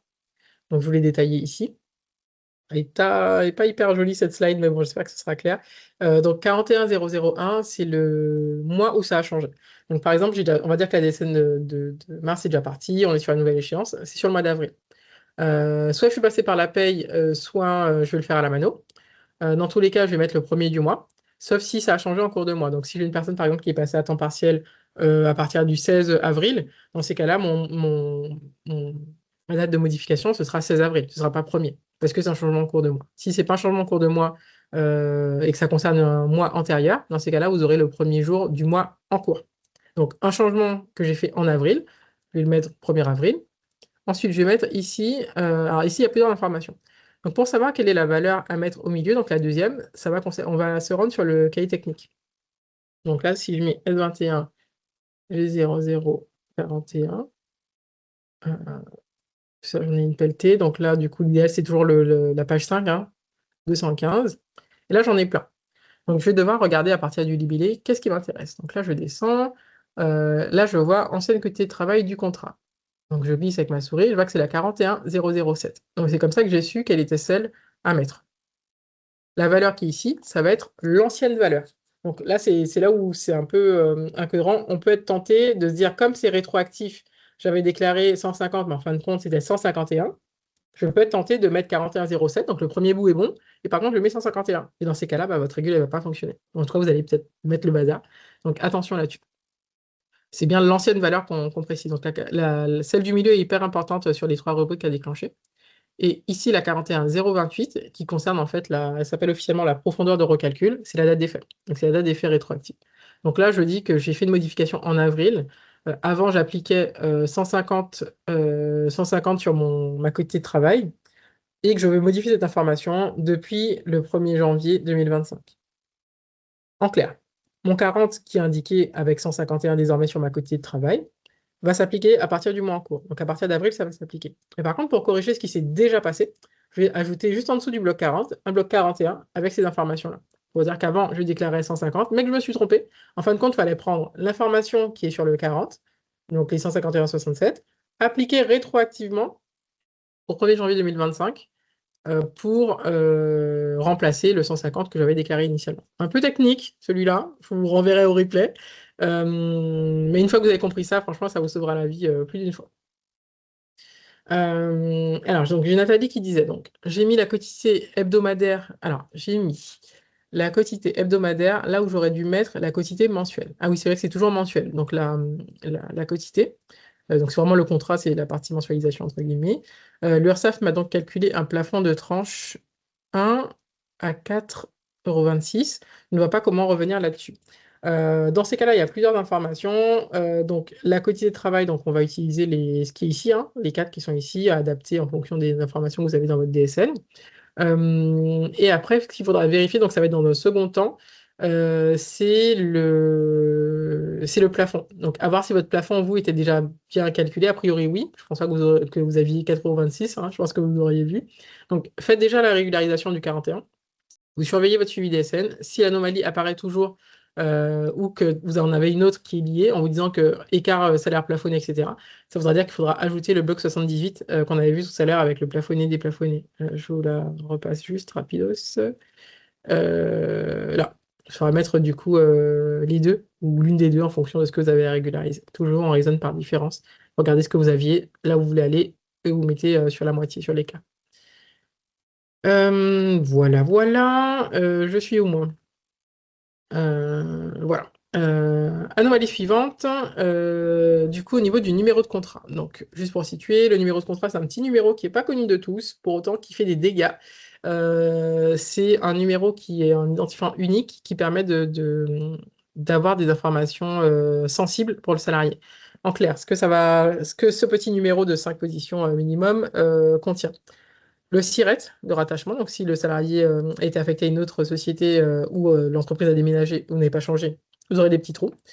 Si vous avez un souci sur un salarié, donc une mutation, si vous avez une date d'embauche qui a changé, si vous avez un type de contrat aussi qui a changé, donc ces informations-là vont bouger. Ou vous avez changé de logiciel des fois, donc on change ce fameux numéro, n'ayant pas eu la DSN d'avant, attention. Pensez bien à faire une SADV 07, type 07, pour pouvoir récupérer les informations. Donc, pour pouvoir corriger les informations, on va déjà repérer quelles sont les dates de contrat. Donc, date de début, date de fin, OK, pour les rubriques DSL. Ensuite, pareil, comme c'est un bloc 40 qu'on veut régulariser, on va toujours passer par le bloc 41, donc qui est juste ici. OK? Donc là, ce que j'ai fait, alors j'étais parti de ce cas-là, ou pas, je sais plus. Bon, ça va être le même principe dans tous les cas. On va sur le cahier technique, on vérifie et on met nos petites dates. Là, j'avais Sabrina qui me disait qu'elle avait eu un numéro unique qui s'était mis pour un numéro de contrat qui était le même, alors que ça concernait deux contrats différents. Donc, dans ces cas-là, donc il faudra repasser tout ça. Donc là, je suis parti, j'avais pas les montants, donc je suis parti du principe on avait 1000 euros, hein, du coup. Donc là, on corrige les informations avec notre fameux bloc 41. On modifie, du coup, plafonner, déplafonner. OK, pour le contrat théorique, les nouveaux contrats, hein. Et ici, je vais faire exactement la même chose. Par contre, je vais mettre dans le sens inverse, enfin, c'est pas exactement la même chose du coup. Je vais mettre dans le sens inverse et par contre, je vais mettre l'ancien numéro pour pouvoir annuler. Donc, comme tout à l'heure, hein, c'est des vases communicants, annuler ce qui était recensé comme étant une anomalie. Comme ça retombe à zéro. Et de l'autre côté, déclarer ce que j'aurais dû avoir. Comme ça, l'URSSAF arrive bien à faire la distinction entre les périodes de rattachement et ne nous met pas l'erreur. Parce que là, il met la période de rattachement de la base plafonnée. Donc là, il met du 26 novembre au 26 novembre, n'est pas incluse dans la période de travail. Donc en fait, elle a déclaré une date de début de contrat au 26 novembre, date de fin au 26, et par contre, après, déclare du coup, je sais pas, 100 euros le 28. Je dis, c'est quoi cette histoire? Moi, je comprends rien. Donc attention là-dessus. Je crois que j'arrive à la fin. Je vais accélérer un petit peu. Donc là, on a une modification du NIR. Donc le NIR, c'est le numéro d'identification, d'inscription au répertoire, pardon, donc c'est le numéro de sécu. Fameux numéro de sécu, donc il est positionné sur le bloc 30, donc ça c'est le plus connu, hein. On a du coup nom, prénom, il est assez simple à trouver celui-là. Donc c'est Audrey et Sandra qui posaient la question. Pareil que le bloc 41, que le bloc 40, si on a une modification à faire sur le 30, il faudra passer par un bloc 31 pour changement individu. Les étapes à suivre. Donc, dans un premier temps, pour un salarié qui n'a pas de NIR, il faudra appliquer le NTT. Le NTT, c'est le numéro technique temporaire. Donc, il est composé de 1 ou 2 selon si c'est homme ou femme. Le numéro de sirène, donc les 9 premiers chiffres de l'établissement, et après son matricule. En théorie, on devrait l'utiliser 3 mois. Dans la pratique, ça s'applique à vitam aeternam. On ne s'arrête jamais parce qu'on n'a pas forcément l'information. Soit les personnes, du coup, ne parlent pas forcément français et on a du mal à avoir les informations. Ils n'ont pas fait les démarches, ils n'ont personne vers qui se retourner. Ou alors, ils ont tout ce qu'il faut, mais ils n'ont juste pas fait les démarches. Ça fonctionne aussi. Dans ces cas-là, nous, on est un petit peu coincés. Dans ces cas-là, on peut avoir de la chance ou pas, hein. Soit on aura le BIS, donc le bilan d'identification salarié qui va remonter en mettant salarié reconnu. Donc, vous pouvez le voir pour ceux qui s'y laillent, ça vous met un petit pop-up en vous disant est-ce que vous voulez corriger. Donc on met oui, c'est facile, fin de l'histoire. Si par contre ce salarié n'est toujours pas reconnu, bah, il va avoir un NTT qui va s'appliquer, s'appliquer, s'appliquer. Et ça peut durer comme ça des années entières, hein. Moi, du coup, j'ai encore des salariés avec ça. Bon, c'est comme ça, je n'y peux pas grand-chose, parce qu'en fait, c'est la limite entre la partie employeur et la partie salarié, où on ne peut pas trop rentrer dans leur vie, mais en même temps, ça nous bloque un peu. Dans ces cas-là, donc, il faudra corriger l'information. Donc, corriger l'information avec le NIR qu'on a reçu suite au bilan. Donc, ça va s'appliquer désormais sur le bloc 30 et le bloc 31 en disant rétroactivement, ah, au fait, j'avais pas appliqué la bonne chose. Si c'était un mauvais NIR, par exemple, vous étiez juste trompé de quelques chiffres, là, du coup, on aura un bloc 31. Si par contre, on avait un NTT et qu'on passe à un NIR, on n'aura pas de bloc 31. Il n'y a rien à faire. Parce que ça n'existe pas le bloc 31 pour le NTT.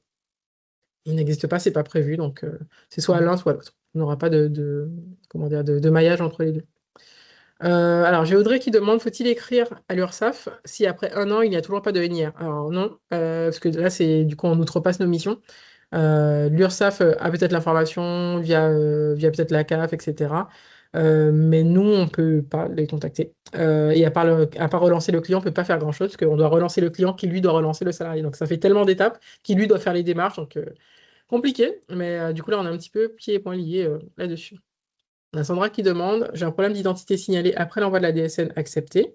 D'accord. Donc, dans ces cas-là, soit si on est encore dans l'échéance, vous pouvez faire une annulée en place, donc 14 minuit ou 4 minuit selon l'échéance.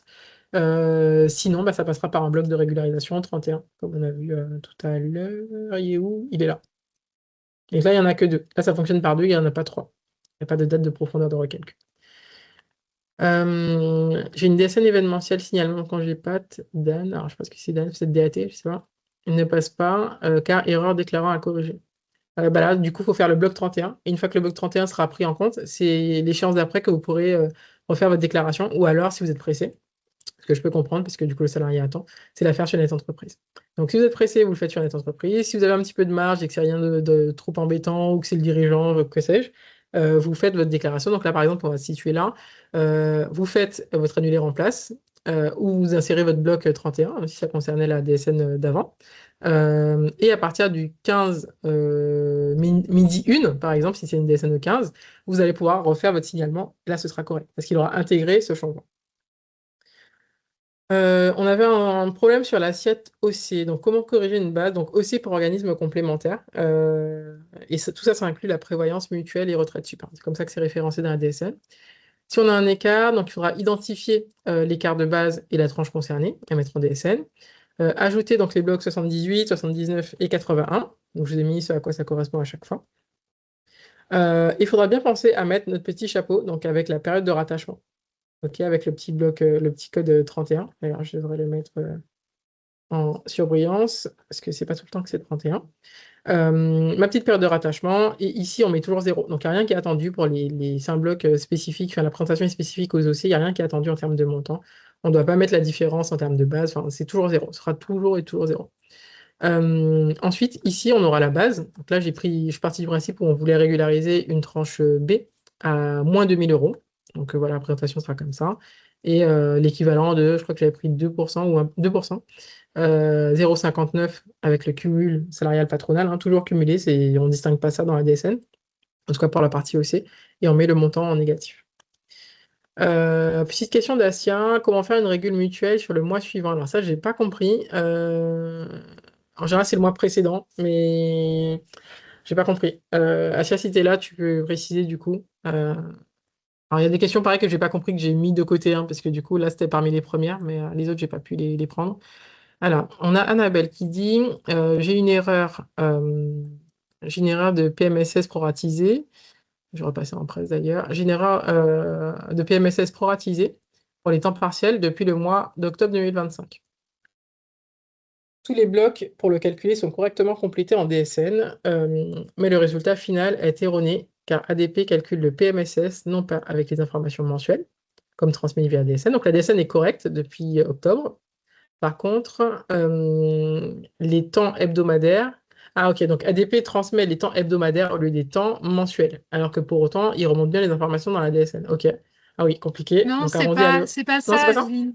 Ah, Non, non, dis-moi. le problème, en fait, c'est que ADP calcule le PMSS sur du temps hebdomadaire, ce qui crée un léger Ok. écart en termes de POUIEM, Mhm. mais l'URSSAF, comme c'est écrit dans le BOSS, comme ce qui est renvoyé dans les blocs, c'est du temps mensuel.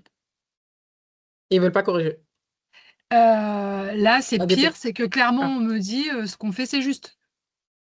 Alors Ah, que ce qu'on fait, c'est clairement, juste quoi? ADP dit clairement ce qu'ils font, c'est juste, qu'ils ont tout à fait le Ah. droit de calculer les informations sur des temps de travail hebdomadaires. Ils nous sortent des textes qui ont ni queue ni tête. Et concrètement, moi, tout ce que je trouve comme information, je travaillais aussi sur Silae avant, j'ai jamais eu de problème là-dessus. Et ce que je trouve dans le boss, clairement, le calcul, il se fait 121h33 divisé par 151h67. On va jamais diviser par 35 heures et prendre un travail hebdo. Forcément que ça crée un petit pouillem. Ouais. De pas grand-chose, mais c'est vrai que mis bout à bout, si c'est vraiment leur façon de faire, pour le coup, c'est embêtant. Alors j'ai vu que tu Est-ce que demandais quelqu'un a le s'il y avait cas? des Est-ce que personnes, toi, tu as ouais. déjà eu le cas pour savoir si c'est Libérer Annabelle, normal? est-ce qu'elle est toute seule ou pas? Alors c'est pas normal, hein, je suis d'accord pour le coup. Autant en paye de manière isolée en dehors de la DSN, ça me choque pas, parce que normalement on revient, enfin on retombe à peu près sur nos pieds. Par contre, le fait que la DSN existe et qu'ils envoient les informations entre guillemets partiellement, là je suis un peu plus embêtée. Donc je sais pas s'il y a des personnes qui ont le cas. Si vous pouvez dire peut-être à Annabelle si vous avez le cas pour échanger du coup par rapport à ça, ou envoyer du coup peut-être un petit mail à Mélanie pour partager les expériences. J'ai pas eu le cas, du coup pour le coup j'ai jamais travaillé sur ADP, et je peux comprendre que ce soit embêtant et frustrant, surtout si vous faites remonter l'information, Bah, c'est là, oui, embêtant quoi. clairement, j'ai fait remonter l'info. Ils me font un texte en me disant qu'ils ont tout à fait le droit de calculer comme ça, sauf que je leur demande de me prouver par A plus B que l'URSSAF fait OK, puisque le boss calcule sur du temps mensuel. Les Mhm. informations qui remontent en DSN, c'est du mensuel. Je vois pas comment l'URSSAF peut calculer quelque chose avec du l'hebdomadaire. Bah c'est ça. Et après du coup ils donnent pas de texte, hein, je suppose qu'ils disparaissent dès qu'on demande des preuves. Là, je suis en attente, donc j'avoue que je misais un petit peu sur ce webinaire qu'on fait ensemble pour savoir si d'autres personnes avaient eu le cas Ouais, ou toi. Pour dire non, bah même oui pas en pour le coup. fait bah, il y a une tolérance donc du coup je vais envoyer à l'URSSAF ce qu'il me donne mais j'y crois pas une seconde. Ouais, et le problème, c'est que le timing est tellement short que. Puis si déjà vous n'êtes pas. Enfin, si déjà t'es pas d'accord avec ce qui est présenté, c'est compliqué de défendre le bébé, hein, c'est compliqué. C'est ça. Bon, à suivre. Bon, j'ai l'impression qu'il y a personne qui a le cas là pour l'instant. Bon, je verrai. Il y a peut-être des cas que je mettrai peut-être sur LinkedIn si je vois qu'il n'y a pas trop de retours. Euh, Ouais, non, on n'a pas de cas. Si ça peut aider. Bon, ouais. Bon, désolé Annabelle. Alors, on a Gislaine qui dit. Alors, Gislaine, pareil, c'était pas complet. Elle est un peu grosse cette slide, du coup, avec du recul. Il y avait donc une anomalie quand j'ai payé. Donc là, j'ai compris des SN annuels. Je pense que c'est la DNA. Des SN, ouais, je sais pas. Là, j'ai juste pris le cas le plus courant parce que j'avais pas assez de détails, il n'y a pas assez de précision. J'avais juste cette petite phrase. En général, ça peut arriver que pour les salariés à 39 heures, on ait l'anomalie suivante qui apparaisse. Le cumul de quotité de travail, catégorie donc 40-012.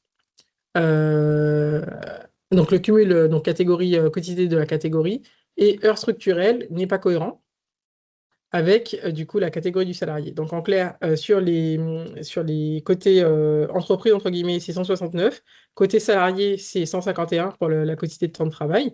Comment dire, et les heures structurelles ne sont pas correctes. Donc ça peut arriver en cas d'absence, j'ai eu le cas sur un coaching d'ailleurs, en cas d'absence, le logiciel réduise.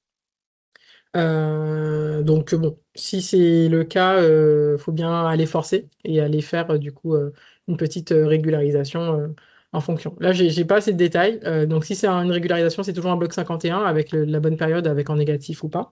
Si c'est un bloc 40 qui pose problème, juste avec le 41. Et je vous renvoie aux slides précédentes. Alors, on a Condé qui demande, j'ai une incohérence entre le montant URSSAF dans la charge sociale et dans le montant URSSAF.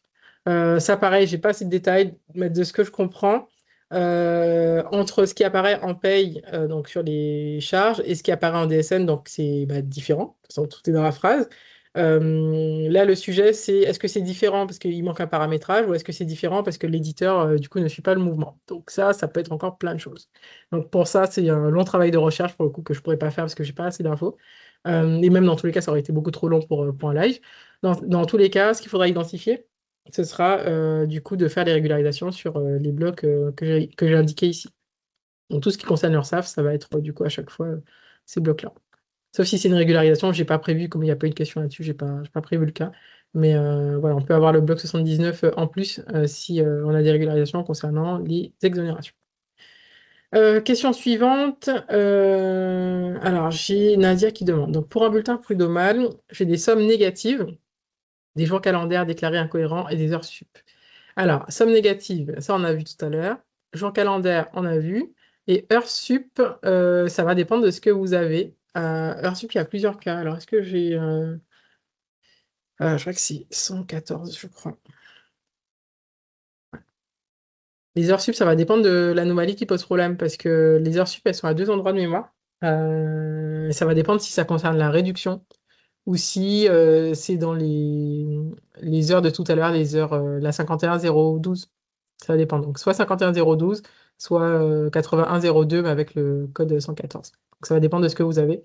En fonction, donc si c'est celle-là, la 114, on va rajouter le petit 78 avec le petit chapeau donc, qui permet d'avoir la période. Donc là, par exemple, on a un petit chapeau ici, pour exemple, avec la période. Donc, on n'est pas obligé, si vous n'avez pas d'écart en termes de montant brut, vous pouvez juste mettre le code 03 déplafonné et vous mettez juste 00 ou 1 centime pour ne pas qu'il vous embête. Et après, vous allez pouvoir ajouter votre bloc 81 avec, pareil, la différence en fonction de ce dont vous avez besoin. Hop. Ok, donc ça va dépendre. Donc on a répondu, mais j'ai pas assez de détails du coup, Nadia. Mais peut-être que ça répondra peut-être, puisque là c'est un cas un peu imbriqué. Attention, petite vigilance aussi par rapport au nombre de jours calendaires. Peut-être que le fait de faire des choses dans tous les sens, peut-être que ça peut avoir un impact là-dessus. Donc pareil, je vous renvoie aux slides précédentes si besoin. On a Anne. Donc, Anne, qu'est-ce qu'elle nous dit? Donc, on a une anomalie sur les heures sup exonérées, incohérence nombre d'heures sup inférieur à 0 et déduction patronale. Je crois que c'est les cas que j'ai là sur mon dossier. Alors, qu'est-ce qu'elle dit? Anomalie, incohérence entre le nombre d'heures sup. Non, nombre d'heures sup, en gros, inférieur à 0. Et par contre, on a ah, ok. Donc, en gros, on dit qu'on n'a pas d'heures sup, ou en tout cas qu'on a des heures sup négatives, et on a une réduction. Donc, je pense que ça fait suite à une exonération, mais qui n'a pas été rattachée. Mince, j'ai perdu... j'ai perdu mon fil. Je me suis perdu. C'est bon. Donc là, du coup, je pense que c'est une régularisation d'heures sup, une annulation d'heures sup que vous avez fait et qui n'a pas été rattachée au mois précédent. En clair, j'ai déclaré 5 heures sup en mars 2026. Enfin, on va faire plus vieux. En février 2026, je me rends compte qu'en fin de compte, c'était pas correct. Je vais déclarer uniquement 3 heures. Donc j'ai déclaré -2. Par contre, ma déduction patronale, bah, elle existe toujours. Et par contre, mes heures sont en négatif. Peut-être que c'est un cas comme ça que vous avez eu. Dans ces cas-là, il faudra, pareil que tout à l'heure, bloc 78 avec la période de rattachement, le petit 0 sur la valeur du mois qui est là, ici 0 ou 1 centime, et ici mettre faire la régularisation dans le sens de l'écart. Toujours on déclare l'écart, l'écart, l'écart. Anomalie suivante. Ah non, j'ai peut-être oublié un bout. Pour moi, c'est lié au calcul des absences en réel. Ok, donc ça voudrait dire que c'est un problème de paramétrage du logiciel. Comment faire le bloc de régule après un changement de logiciel? Ça va être le même principe. Même si vous avez changé de logiciel, il faudra rentrer dans soit pouvoir ajouter dans votre logiciel directement. Sur OpenPay, par exemple, je sais qu'on peut le faire. Ils ont un module spécialement dédié aux régules. Donc même si c'était pas le même logiciel, c'est pas gênant.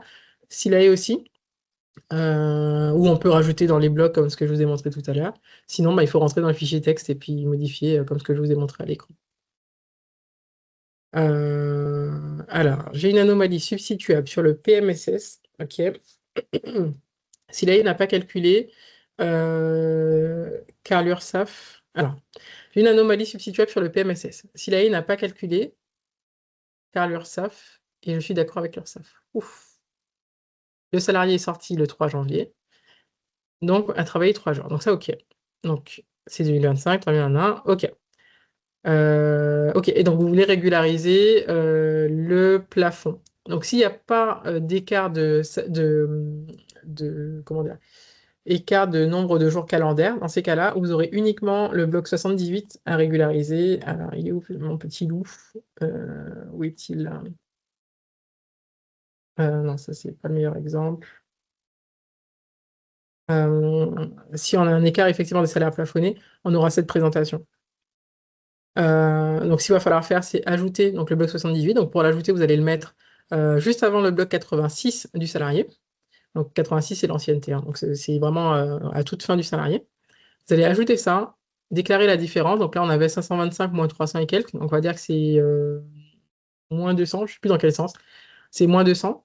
Le numéro de contrat, enfin, surtout ne pas se tromper. Là, vous pouvez vous repérer avec la 40 009. Ce sera exactement le même numéro. Attention si vous avez plusieurs contrats pour le même salarié pour le même mois. Mais sinon, du coup, vous allez pouvoir vous repérer. Et en mettant ça, vous allez solutionner votre écart. Donc, a priori, de ce que j'ai compris, votre paye était déjà correcte. C'est uniquement la remontée en DSN, si j'ai bien compris. Hein. Ouais, c'est ça. En même temps, il y a 100 et quelques. Voilà, pour ça, pour Magali. Vanessa. Donc, Vanessa qui dit. Alors là, c'est ce qui est arrivé ce matin. Hein, donc, j'ai copié-collé à l'arrache. Hein, vous me pardonnerez pour ceux qui sont arrivés après la guerre. Donc, anomalie, du coup, incohérence sur les heures sup rémunérées donnant lieu à réduction. Là, c'est le même cas qu'on a vu tout à l'heure avec Anne. Avec Anne. C'est la même chose qu'avec Anne. Vous aurez donc ici, pareil, bloc 78, on ajoute. Et là, a priori, c'est juste un problème sur le nombre d'heures. Donc, c'est pas le montant qui pose problème, ce sera uniquement ici que ça posera problème. Je vous dis peut-être des bêtises. Je sais plus. Ouais, je crois que c'est le nombre d'heures ici, je me rappelle plus. Il faudra revérifier sur ce qui avait été déclaré initialement. Mais en tout cas, voilà, ça va être le 81 qui porte avec le 114. Et pareil, il faudra déclarer la différence comme d'habitude. Voilà. Bon, j'espère que c'est clair. Ça fait beaucoup d'anomalies. Je m'arrête ici. Il est quoi? Il est 38. Ce que je vous propose, c'est que je vous parle un petit peu de mes services. Je vais prendre du coup les différentes questions qui ont été répertoriées par Mélanie. Et après, du coup, on restera du coup quelques temps pour des questions-réponses, des précisions pour ceux où j'ai pu corriger, qui ont besoin de précisions. On prendra du coup à profil de l'eau après les questions de Mélanie. Donc, c'est pas la peine d'écrire de questions du coup avant. Elles seront pas traitées. On va faire les questions de Mélanie et après, je regarderai le chat. Ce sera plus facile. Donc notez-les surtout pour pas oublier, parce que je sais que des fois on est dans le feu de l'action, on oublie. Alors, donc, comment sécuriser au mieux donc, ces régules? Donc, chaque régularisation DSN, à chaque fois, bah, potentiellement, c'est des demandes au support, le support renvoie, on ne sait pas, ils répondent pas, bon, un peu la loterie. On achète le service, mais du coup, le support, c'est encore une autre bataille, un peu comme la paye et la DSN, hein, c'est deux mondes parallèles. Il faut faire des analyses des CRM. Bon, déjà, il faut comprendre le côté technique, le côté français plus technique. Voilà. On peut créer des doublons aussi. Des fois, on pense pouvoir régulariser. On se dit, oh, ça n'a pas l'air trop compliqué.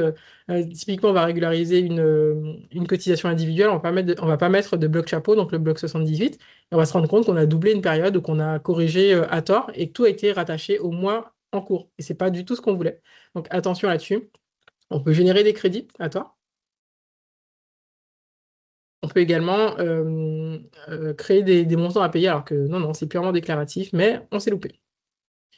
Pour pouvoir sécuriser toujours et surtout ne pas tout casser et être opérationnel rapidement, voilà, c'est vraiment ça mon but dans la vie. Vous allez pouvoir vous former en autodidacte, hein, regarder du coup comment les collègues font, prendre le temps, se débrouiller, chercher la documentation. Donc tout ça, vous pouvez le faire en gratuit. Voilà, je vais pas réinventer la roue. Tout ce que j'ai donné existe déjà sur Internet. Du coup, moi, je me suis formé au départ en autodidacte, d'ailleurs, pour la petite histoire, je vous ai parlé de ma collègue tout à l'heure. Mais à force, du coup, j'ai commencé à former mes salariés, à faire des petits coachings par-ci, par-là. Et en fin de compte, ça a fini en formation, puisque du coup, j'avais beaucoup de demandes. La DSN de substitution est arrivée. Et finalement, la DSN de substitution, il faut vraiment voir ça comme le dernier kilomètre. Finalement, si on sait faire nos régules, DSN de substitution ou pas, c'est pareil. Donc moi, j'avais pas trop de sujets là-dessus. Donc voilà, j'ai commencé à m'émanciper de ça et puis à amener du coup de passer de l'autodidacte au côté théorique. Donc moi, je peux vous accompagner. Si vous voulez du coup rester sur du gratuit, vous pouvez, ça, il n'y a aucun problème. Je suis très à l'aise avec ça. Si par contre, vous voulez gagner un petit peu de temps ou aller un petit peu plus loin dans les types de régularisation que vous saurez maîtriser, on peut travailler ensemble, je peux vous accompagner et j'ai plusieurs prestations. Donc une première prestation qui concerne donc la formation DSN, j'en ai parlé un petit peu tout à l'heure. Je fais du coup par petits groupes. Donc soit je forme les entreprises directement, et dans ces cas-là, il y a pas de limite, enfin maximum 10 personnes, sinon ça devient juste compliqué. Comme c'est très technique et il faut que tout le monde aille à la même vitesse, donc moi je préfère faire des petits groupes. C'est la même entreprise, c'est les mêmes cas, donc ça va. Sinon, c'est uniquement des petits groupes de 5. Ça permet d'avoir des temps d'échange entre les participants. Typiquement, la question qu'Annabelle a posée, si une personne a le même cas, ça permet de prendre quelques minutes. Donc, en général, je laisse 20-30 minutes maintenant. Et on parle de différents cas. On regarde du coup des captures d'écran d'une autre personne. J'arrête le partage d'écran, on partage l'écran d'un tel. Et du coup, c'est toujours très intéressant et chaque formation est différente. Donc, vous arrivez avec vos cas que vous avez voilà, sous le bras. On fait la partie théorique, on fait des cas pratiques et après, on s'occupe du coup de vos cas. Donc là, j'ai une petite date d'ailleurs pour le mois de mai, donc je vous en parlerai tout à l'heure. Mais si besoin, voilà, vous avez le catalogue complet des formations que je propose qui sont sur mon profil LinkedIn. Autre Presta, donc ça c'est tout nouveau, c'est depuis le mois de janvier, donc on a créé avec Diana une plateforme, donc Diana qui est prestataire paye aussi, avec qui on travaille ensemble depuis 5 ans. On a créé une plateforme uniquement pour vous, pour toutes les personnes qui veulent nous confier donc, des régularisations, vous avez plusieurs anomalies qui posent problème, vous avez la possibilité de nous confier ces anomalies. La plateforme donc, elle est en ligne, hein, donc c'est 24 heures sur 24, on vous répond sous une semaine. Comment ça fonctionne? Donc, vous arrivez avec vos anomalies, vous nous transmettez l'ADSN où il y a l'anomalie, l'ADSN du mois en cours pour qu'on puisse faire les petites intégrations, les différents courriers que vous avez reçus, et vous avez un tarif en illimité pour le mois en cours. En clair, vous avez un problème sur le mois de mars 2025. Vous avez de la réduction Fillon qui ne va pas. Enfin, bon, oui, c'est encore Fillon, on va dire. Réduction générale qui ne va pas. Vous avez du salaire plafonné qui ne va pas. Vous avez des jours calendaires, etc. Tout ça sur le même mois. Vous avez moins de 10 salariés, vous allez payer 175 € hors taxe et c'est fini. On s'occupe de tout. Notre seule condition, c'est de donner l'ensemble des documents dont on a besoin. Si besoin, on revient vers vous s'il y a des petites questions. Et on vous prépare tout ça sous une semaine. Donc, il y a les différents prix. Je vous ai mis les liens à chaque fois, hein. Du coup, là, je n'ai pas mis le lien, mais c'est sur mon profil LinkedIn. Vous pourrez regarder. Donc, c'est un tout nouveau service qu'on a créé avec Diana. Donc, n'hésitez pas à venir nous voir. On a quand même pas mal de clients. Du coup, c'est très sympa. Et surtout, ça vous permet d'avoir un compte-rendu à la fin, de savoir ce qu'on a fait. S'il y a des choses à payer, quelles sont les prochaines étapes. Ce qu'on fait aussi souvent, c'est qu'on conseille, si vous êtes sur Silae, on vous conseille d'extraire votre DSN et comment dire, d'extraire votre DSN, on travaille dessus, et après vous la réintégrez. Comme ça, quand vous déposez votre DSN, c'est comme d'habitude, comme si la DSN avait toujours été sur votre outil. Vous avez les comptes rendus, vous avez les CRM qui remontent. Il n'y a pas de trou, il n'y a pas de bulle toute rouge.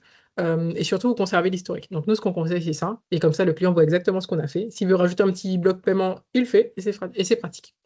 N'hésitez pas à passer nous voir, regarder un petit peu la plateforme, voir ce qu'on propose. On a essayé de faire vraiment des tarifs attractifs. Donc, n'hésitez pas, ne restez pas bloqué dans vos régularisations. Je fais aussi des coachings individuels. Donc là, je vous ai fait une version grandeur nature d'un coaching.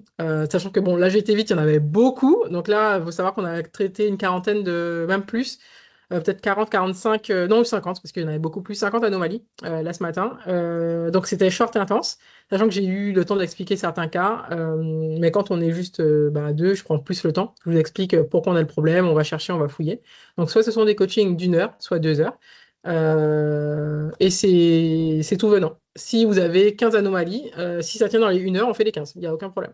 Moi, je viens, je vous dis ce qui ne va pas, on corrige en direct, on fait les blocs. Je ne vous dis pas, il faut faire ça, il faut faire ça, on les fait ensemble. Vous me dites ce que vous auriez fait, ce qui pose problème. Là, vous avez des petits doutes. Si vous avez d'autres cas qui vous reviennent, pareil, j'y réponds sans problème. Pour réserver du coup un petit coaching, c'est par mail. Et vous repartez du coup avec des petites régules sous le bras, toutes neuves. D'ailleurs, j'ai une petite faute ici, mais bon, des petites régules toutes sympathiques. Et ici, grande annonce, ça y est, le livre sur la DSN du coup est quasiment prêt. Quasi, quasi. Donc là, du coup, on est entre les dernières finalisations de la mise en page et du coup Amazon. Donc là, on est dans l'entre-deux. Donc la couverture, du coup, va ressembler à ça. Donc là, vous le voyez en exclusivité. Je n'ai pas encore communiqué dessus. Donc c'est prêt, donc voilà. Donc j'ai hâte qu'il soit entre vos mains. Donc la sortie elle est prévue vendredi 17. Donc là, pour ceux qui ne le savaient pas ou ceux qui le savent déjà d'ailleurs, j'avais fait un premier livre du coup en fin 2024, donc en décembre 2024, qui était à destination des juniors. Sauf que je me suis rendu compte qu'il y avait des personnes qui n'étaient pas satisfaites parce qu'elles s'attendaient à ce que le livre aille beaucoup plus loin, notamment sur la partie régularisation. Sauf que le livre était à destination des personnes qui débutent dans le métier. Donc je me suis un peu fait avoir là-dessus. Donc cette fois, voilà, j'ai rebattu les cartes. Et là, ça s'adresse vraiment à tous les gestionnaires de paye, qui soient débutants, qui aient la pratique de la DSN, pas du tout, qui soient un petit peu calés sur les régules, mais veuillent aller, s'ils veulent aller plus loin, ils peuvent. Donc ça, c'est prévu dans le livre, donc il sera à 29,90. Et l'idée, c'est que ça a été vraiment construit pour que ce soit une bouée de sauvetage terrain. Donc toutes les régules, on ne peut pas du coup les voir en détail. Par contre, ce que j'ai fait, c'est que j'ai fait un chapitrage où c'est des régularisations par organisme. Donc, par exemple, j'ai un chapitre régularisation, je crois que c'est le 15 de mémoire, régularisation URSSAF. Donc là, je dis toutes les régularisations URSSAF possibles et entre guillemets les plus courantes. Si ce sont des cas qui ne sont pas présents, dans tous les cas, vous inquiétez pas. Voilà, grande annonce aujourd'hui. J'aurai déjà un livre qui va porter le même nom, Maîtriser la DSN, mais ici, ce sera outils et cas pratiques. Donc, ça va permettre notamment de vous donner notamment le petit simulateur net social, voilà, des petites choses comme ça, des fiches récapitulatives, des cas concrets. On veut régulariser la DOTH, comment on fait? On veut régulariser nos heures sup, comment on fait? Donc, ça qui permettra d'aller beaucoup plus loin, parce que là, le livre fait quasiment 300 pages. Donc, vous vous doutez qu'il a fallu quand même que je fasse des choix. Donc c'est la raison pour laquelle j'ai décidé de sortir ce livre, entre guillemets, cahier d'exercice, qui sortira un peu plus tard, plutôt vers le mois de juin. Donc s'il y en a qui sont intéressés, n'hésitez pas à me dire.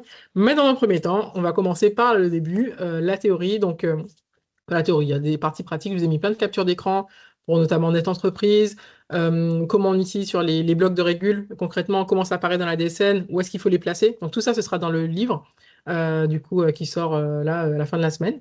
Donc voilà, cette petite boîte de sauvetage, Bible, encyclopédie, appelez-la comme vous voulez. En tout cas, l'idée, c'est que ça reste sur votre bureau et qu'il vous aide vraiment au quotidien. Moi, c'était vraiment ça mon but. Donc il a mis beaucoup de temps à arriver pour ceux qui ont suivi un petit peu les chapitres, les bêta-lecteurs. Voilà, merci beaucoup. Du coup, voilà, on continue notre épopée. Hop, vous pourrez le voir ici. Donc Mélanie vous a mis des petits liens, donc n'hésitez pas à aller regarder tout ça, à flasher le QR code ou à cliquer sur le lien du coup qui est l'équivalent du QR code. Est-ce qu'on a des petites questions, Mélanie? Je te prends au vol là du coup. J'espère que tu es avec nous. Oui, oui, oui, je suis là. Alors, les questions. Alors, d'abord, j'ai plusieurs personnes qui m'ont demandé si le support de présentation sera envoyé Oui, et je le s'il mettrai y à dispo, aura ouais. un replay. Ouais, il y aura un replay. Le replay, par contre, je le mettrai sur YouTube. C'est vrai que je vous ai pas mis ma chaîne YouTube. Mélanie, si tu as 2 petites minutes à la fin, du coup, pour regarder peut-être ma chaîne YouTube, je ne connais même pas le nom, mais vous pourrez du coup vous abonner déjà, comme ça vous C'est très aurez simple. directement, enfin, vous passerez pas à côté. Sinon, dans tous les cas, je ferai un petit mail à tout le monde avec le replay. Voilà, et puis le support. Vous mettrez tout ça. Voilà. Tu avais une autre question? Ouais, alors du coup, j'avais Cécilia quand on était sur la régule du net social, donc on était sur Mhm, slide 15. mhm. Je pense que c'est elle qui a posé justement, qui a demandé à avoir des réponses sur cette anomalie, puisqu'elle demande D'accord. et si rien le colle dans le soumis à passe, donc s'il est à 0, et Mhm. le bloc 58 qui est faux. Alors, si rien ne colle, donc c'est-à-dire que le montant du prélèvement à la source est faux, le C'est montant ça. du net social est Le faux, bloc, c'est-à-dire qu'il faut corriger les deux. Alors là, c'est encore et un le autre bloc sujet. 58, ouais. Et le bloc 58, pardon, effectivement. Donc sur le bloc 58, ça on a vu, donc ça c'est dans les slides. Par contre, si le montant du pass n'est pas correct, là c'est encore une autre paire de manches parce que c'est le bloc 56 pour régulariser. Donc le bloc 56, c'est la régularisation du pass. Elle est un peu technique celle-là, donc il faudra se rendre sur le cahier technique pour regarder quelles sont les lignes à ajouter là-dessus, pour corriger le pass. Là, c'est encore un autre cran du montant d'aide sociale, mais voilà, pas Bonjour, impossible pour autant. bonjour, je ne sais pas si on m'entend. Oui, Effectivement, ah oui, c'est moi Cécilia. qui ai posé la Oui. question. Je vais peut-être Mhm. préciser. En fait, Oui. il n'y a pas de souci avec le pass parce que le salarié n'a pas de prélèvement à la source. Mais par contre, dans le bloc où on indique le montant soumis à pass, sans qu'il y ait de Mhm. passe derrière, hein, en fait, j'ai 0. Je n'explique pas pourquoi. C'est un logiciel qu'on a quitté, hein, effectivement, parce qu'on a beaucoup de soucis, mais en fait, j'ai 0. Du coup, ça me met un montant net social négatif. Hein, honnêtement, je n'ai jamais vu ça en DSN. Je comprends la remontée de l'URSSAF parce qu'effectivement, c'est totalement faux. Complètement. Ouais. En fait, j'ai un MNS à moins 69 au lieu de 1588, quoi. Ah oui, Donc ok. voilà, donc c'est totalement incohérent. Je ne sais pas ce qui s'est passé à la DSN à l'époque. Mais du coup, moi, j'ai tenté une régule parce qu'en fait, du coup, ça part de beaucoup plus haut dans les blocs que le 58. Ouais, bah oui. On part d'abord, si je me trompe pas, dans le 51, et après, au fil de l'eau, on descend pour tout corriger. Et le souci, c'est que quand j'ai essayé de le faire, ça n'a pas fonctionné, quoi. Pour moi, le 51 n'aura pas d'incidence directement là sur votre calcul. Pour moi, ça va être le bloc 50 avec le montant passe. Mais là, il y a un truc que j'ai pas compris, c'est que vous me disiez, enfin tu me disais, si on peut se tutoyer, tu me disais que le salarié n'était pas censé avoir de passe. Oui, Donc c'est en fait, si vous voulez, dans la DSN, on met le net imposable, hein, mais derrière, il a pas d'imposition. bah du coup c'est deux Mais choses le, différentes. mais le Alors souci, c'est que je n'ai pas cette base. ça me parle. Dans la DSN. Enfin, c'est vrai, enfin, honnêtement, je crois que voilà, ça fait à peu près 15 ans que je fais de la paye, ça, je l'ai jamais vu, hein. Alors, je sais plus laquelle. Sur le bloc 50, je sais plus pourquoi j'ai une différence. Je sais qu'il y en a un qui concerne, c'est peut-être le 5009. Il y en a, je vais regarder sur Silay. Il y en a un qui concerne le montant imposable, justement le net imposable, mais qui n'est pas Oui. soumis à passe. Mais je sais plus dans quel ordre. Effectivement. Donc, effectivement, c'est encore autre chose. Pour moi, c'est le bloc 50 qui pose problème. Et pour régulariser le 50, il faut passer par le 56. C'est un peu comme le 40 et le 41. D'accord. Donc, je pense que ça vient de là. Donc, là, du coup, vous risquez de tourner en rond en plus. Alors, 50, où est-il? 50. Alors, montant net fiscal. Voilà. Donc, ici, c'est votre net imposable. Donc, la 50,002, celle-là, du coup, on aurait dû avoir un montant. Et par contre, on Oui, aurait. Et donc, ces deux-là, du coup, doivent être à zéro. exactement. Et c'est pas du tout ce que vous avez. Exactement. Ok. C'est embêtant. C'est embêtant. Alors, sur le bloc 56, est-ce que je vais avoir des petites choses? Ouais, donc on a tout ça. Donc, moi de l'erreur. Bon, je dis, il y en a beaucoup, il n'y en a pas tant que ça, mais voilà, il faut se plonger dedans, parce que du coup, tout se ressemble avec le pass, Oui. avec du coup, moi de l'erreur, type d'erreur, et après, juste déclarer la différence. Je crois que de mémoire, sur le D'accord. 56, il ne faut pas tout déclarer, il faut vraiment juste déclarer ce qui pose problème. Ce Donc, qui a pose priori, vous problème. aurez trois Ouais, choses, parce qu'en peut-être. fait, par Ouais. défaut, j'ai voulu refaire en fait le cursus, le 51, je crois que Parce je que voulais 51, c'est faire les le 5. rémunérations, hein. 51, ça va sur les salaires déplafonnés, ça va au chômage, ça va à la sécu, mais ça ne va pas aux impôts, Ouais, hein. mais en fait, c'est pour ça. J'ai voulu Ouais. rajouter ces blocs et bon, heureusement, avant, je les passe dans le DSN Val. Mhm. Et bien évidemment, bon, il m'a dit que là, c'était n'importe quoi. Donc, c'est Donc, quoi cette affaire, Cécilia? voilà. Donc, j'ai abandonné. Je me suis dit que ça Mhm. serait pour le mois prochain maintenant. Mais voilà, Et tous il y a les un mois du moment où mois il va prochain en général, falloir. mais Voilà. oui, je peux Donc, comprendre. ok, ouais, effectivement, je ne connaissais pas. Alors, autant 40, 41, ouais, je connaissais, autant 56, je ne connaissais pas. Ouais, il est pas Ok, très connu, on le voit pas beaucoup. Surtout là, si c'est un ancien logiciel dont vous n'avez plus accès. Voilà, essayez de faire un petit peu à la mano, mais voilà, je pense que déjà ouais, en se référant au cahier technique, donc là c'est la page du 161, ouais, vous pourrez, je pense, trouver au petit, et puis voilà, ce sera déjà moins pire. Parce que là, ils n'ont rien ouais. du tout, donc c'est embêtant quand même.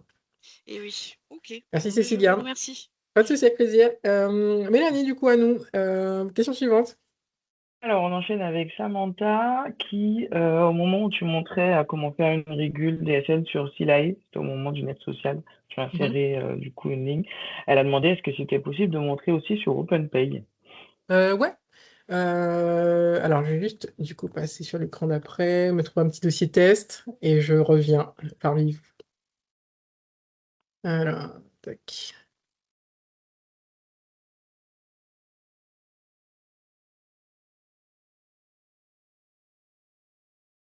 Tac,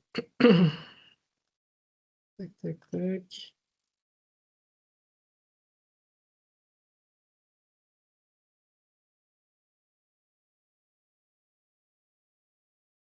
Hum, hum, hum. Je vais prendre qui? Je vais prendre lui.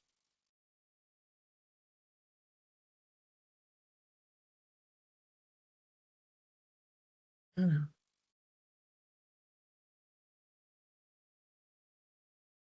Alors, je calcule un petit bulletin pour pouvoir justement accéder à la régule. Alors, donc là. Donc sur OpenPay, je me mets sur déclaration sociale, je sélectionne le mois de la DSN. Avant de générer la DSN, je me mets sur saisie complémentaire, régularisation DSN. Et là, sur OpenPay, c'est fait vraiment différemment par rapport à Silae. On a ici tous l'équivalent du cahier technique, hein, en soi. Quand on connaît le cahier technique, on se doute que ça vient de là. Donc pour la petite blague, du coup, Cécilia, vous n'auriez pas eu de difficulté du coup sur OpenPay, parce que du coup, il y a vraiment un outil dédié là-dessus. Alors, c'était quoi que je vais régulariser? Le montant d'aide sociale. Alors, du coup, je crois que c'est dans rémunération, si je ne dis pas de bêtises. Donc, voilà, on se met sur le bloc souhaité.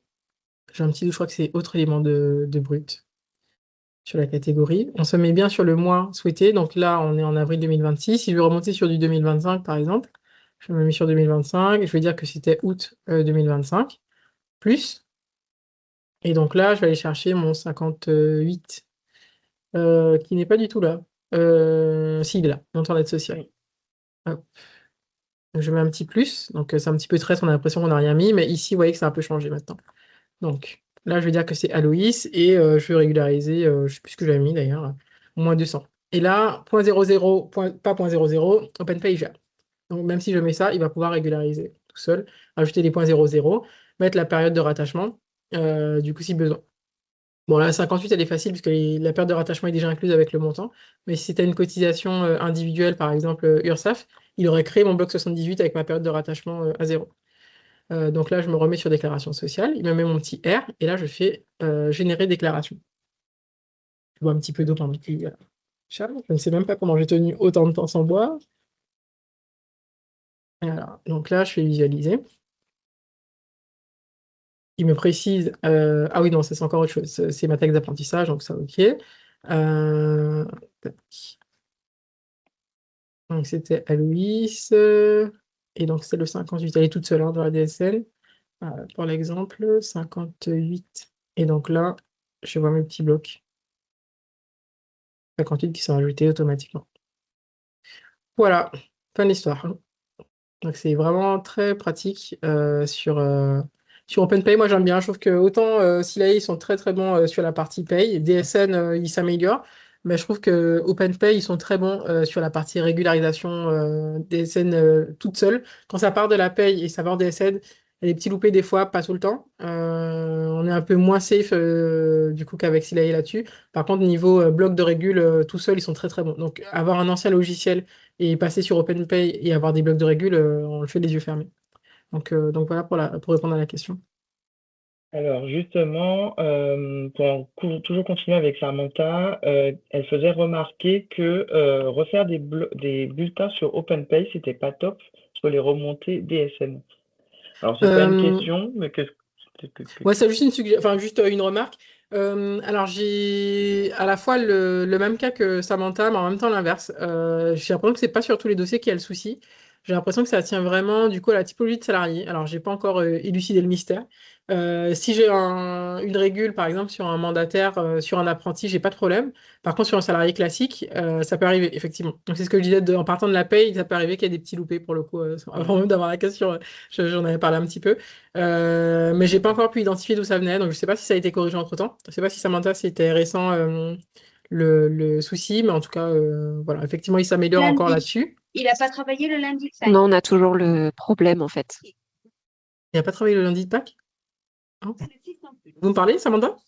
Oui, je disais, on a toujours le problème. Ok, d'accord. J'ai entendu le lundi de Pâques, donc je me dis, ma mince, j'ai raté la question. Ok, ça je marche. pensais Et que c'est c'était pour la quel collègue mois, de Samantha. Samantha? Oui, en fait, on a le problème régulièrement. Là, j'ai dû rattacher des bulletins de juillet. J'ai refait des bulletins de juillet à novembre et ça me double mes jours calendaires. J'ai des problèmes au niveau de la retraite. Et là, j'ai aussi un problème du coup de DSN de substitution. Ah oui, c'est embêtant. Mais du coup, enfin, si je peux me permettre, c'est par rapport à quoi vous avez dû refaire du coup plusieurs bulletins, du coup? En fait, le salarié devait être en activité partielle et Mhm. l'activité partielle a été refusée. Donc, Ah en mince. fait, du coup, voilà, on a dû refaire tous les bulletins pour annuler l'activité partielle. D'accord, ok. Ah oui, donc il n'a pas du tout aimé. Alors, est-ce que c'est pas lié à l'absence finalement? Parce que c'est vrai que j'ai pas trop ce cas-là. Moi, souvent, c'est des modifications d'informations. Par exemple, c'est des modifications de primes, mais je passe pas du tout au tout. J'ai pas trop de sujets d'absence en général. Donc, si ça se trouve, c'est lié à l'absence, du coup. Ce Un qui est salarié qui n'a pas du surprenant, tout c'est que été présent sur OpenPay et où on fait la régule bulletin, ça, j'ai pas de problème. Sur la régule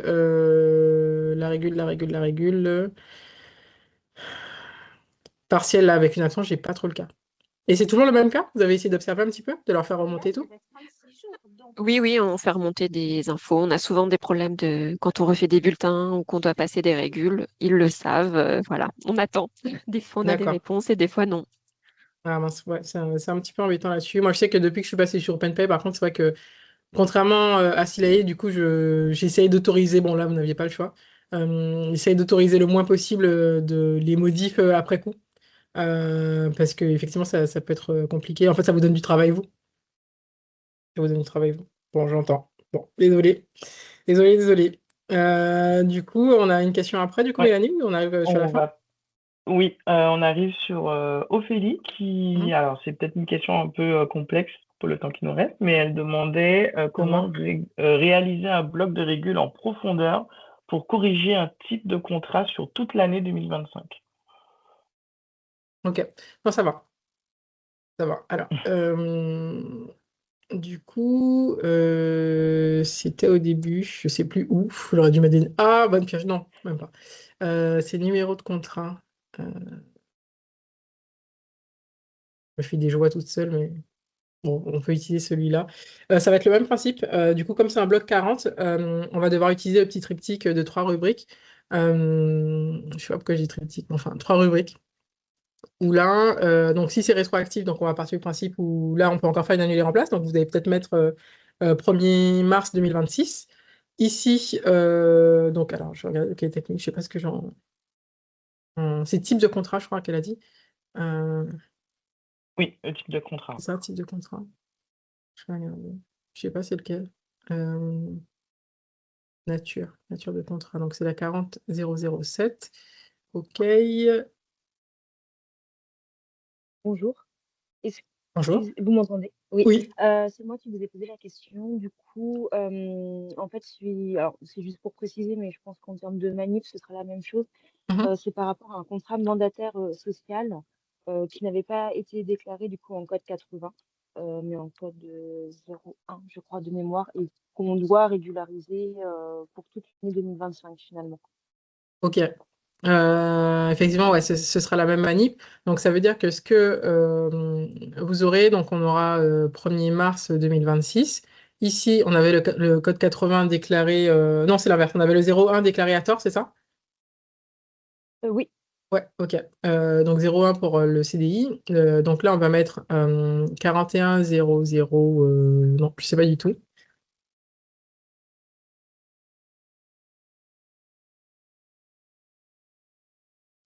Alors, ancienne nature. Donc, on va mettre la 41004 sur la deuxième ligne. Dans le code, on va mettre 01 parce que c'est l'ancienne. 41028. Et ici, si c'est toute l'année 2025, enfin depuis le 1er janvier 2025, on aura exactement la même chose. 01 2025. Et comme ça va Et permettre de régulariser. À la condition d'avoir déjà juste, modifié le paramétrage pour que la DSN de mars mentionne déjà en bloc alors pour 40 2026, 00. Comment? ouais, 2026, on est OK. On a changé de logiciel, donc les nouvelles DSN du coup sont bien correctes. Mhm. Pour le premier segment, le 001, par contre, là, les DSN de mars sont déjà faites. Du coup, Oui, ça je peut les être fait en mets avril, hein. au Bon, c'est pas 1er la avril. minute hein, en soi. Ouais. Ça peut être mis sur la. Bah, avec la même présentation. Cette fois, j'ai déjà oublié ce que j'ai dit, 41004. Sur le 004. deuxième, 01 ici. 41028 et là, 1er janvier 2025. C'est 2026, c'est OK, il n'y aura pas d'incidence, ce sera transparent. Par contre, il va annuler du coup les périodes où il va trouver 01.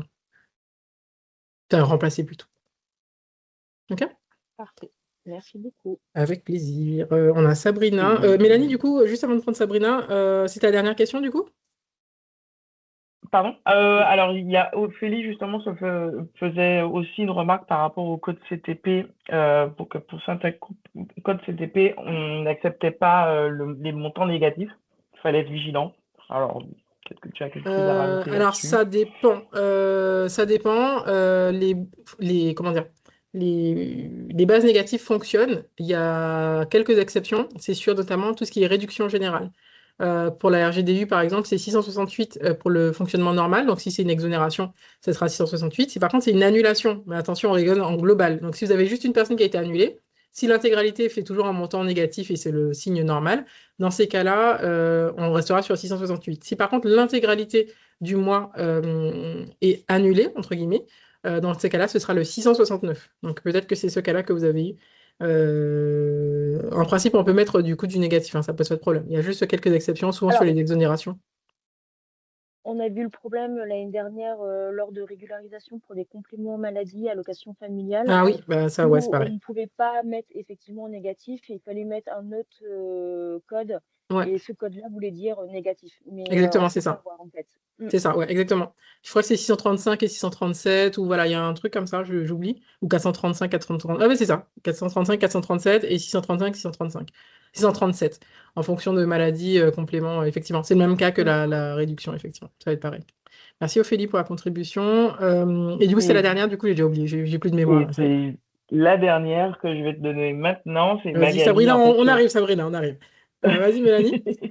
sur la résolution de sa problématique. À Magali, on était sur la fin, c'est sur les régules de plafond. Elle a précisé que l'URSSAF lui dit d'intégrer le bloc 53 avec le CTP 332 et 100P, puis le bloc 78 et le bloc 81. Ok, donc ça veut dire que en complément de ce que je lui ai dit, eux ils trouvent en plus des anomalies sur le nombre de jours calendaires, parce que du coup le 53 c'est le nombre de jours calendaires. Ok, bah ça va être Oui. du coup pareil, Magali, Oui, du coup je vous bonjour. renvoie. Bonjour. Oui, bonjour, c'est Magali. Donc, ouais, Ah ça Magali, c'est bien ça. En tout cas, merci, Aline, pour le live. C'est top. avec plaisir. Déjà, Ah merci beaucoup. une première chose. J'avais déjà fait une formation avec vous il y a quelques temps, Oui, je l'année me rappelle dernière. très bien. Voilà. Et donc, ouais, l'URSSAF me demande d'intégrer le bloc 23 avec Ah le 23, j'ai CTP. entendu 53. Non, 23 avec le CTP 332 et 100P en négatif. Ok, donc c'est du final. Voilà. Après, le bloc 78 et le bloc 81. Ok. Mm. Donc voilà, parce que le nombre de jours calendaires n'était pas correct. D'accord, donc suite à tout ça, du coup, ils vous ont demandé de faire. Bah, c'est bien, c'est rare qu'ils soient aussi précis. C'est bien, vous êtes tombé sur. Ah bah, j'ai pas quelqu'un. arrêté, je les ai harcelés. Ah, voilà, vous avez été efficace. Pardon, je corrige. Merci. Maintenant, non, effectivement, parce que le bloc 23, donc ça va être le détail du bordereau, effectivement, donc avec le bon code CTP dans le bon sens, les bons petits signes, etc. 78, ça va permettre de mettre la période de rattachement. Attention du coup sur la base déclarée, à mettre du coup en plafonné, déplafonné, donc le petit chapeau, hein, du coup ça vous parlera du coup le chapeau. Enfin ça te parlera plutôt. Et du coup le 81 en fonction du final. Alors j'oublie c'est quoi le code du final côté individuel. Mais effectivement, non, là, ils ont déjà donné la bonne manip, donc il n'y a plus qu'à exécuter pour le coup. D'accord, donc le bloc 78, c'est, si je viens de noter, c'est avant le bloc 86. Alors, du coup, pour placer la régule, donc Ouais. il faudra se positionner.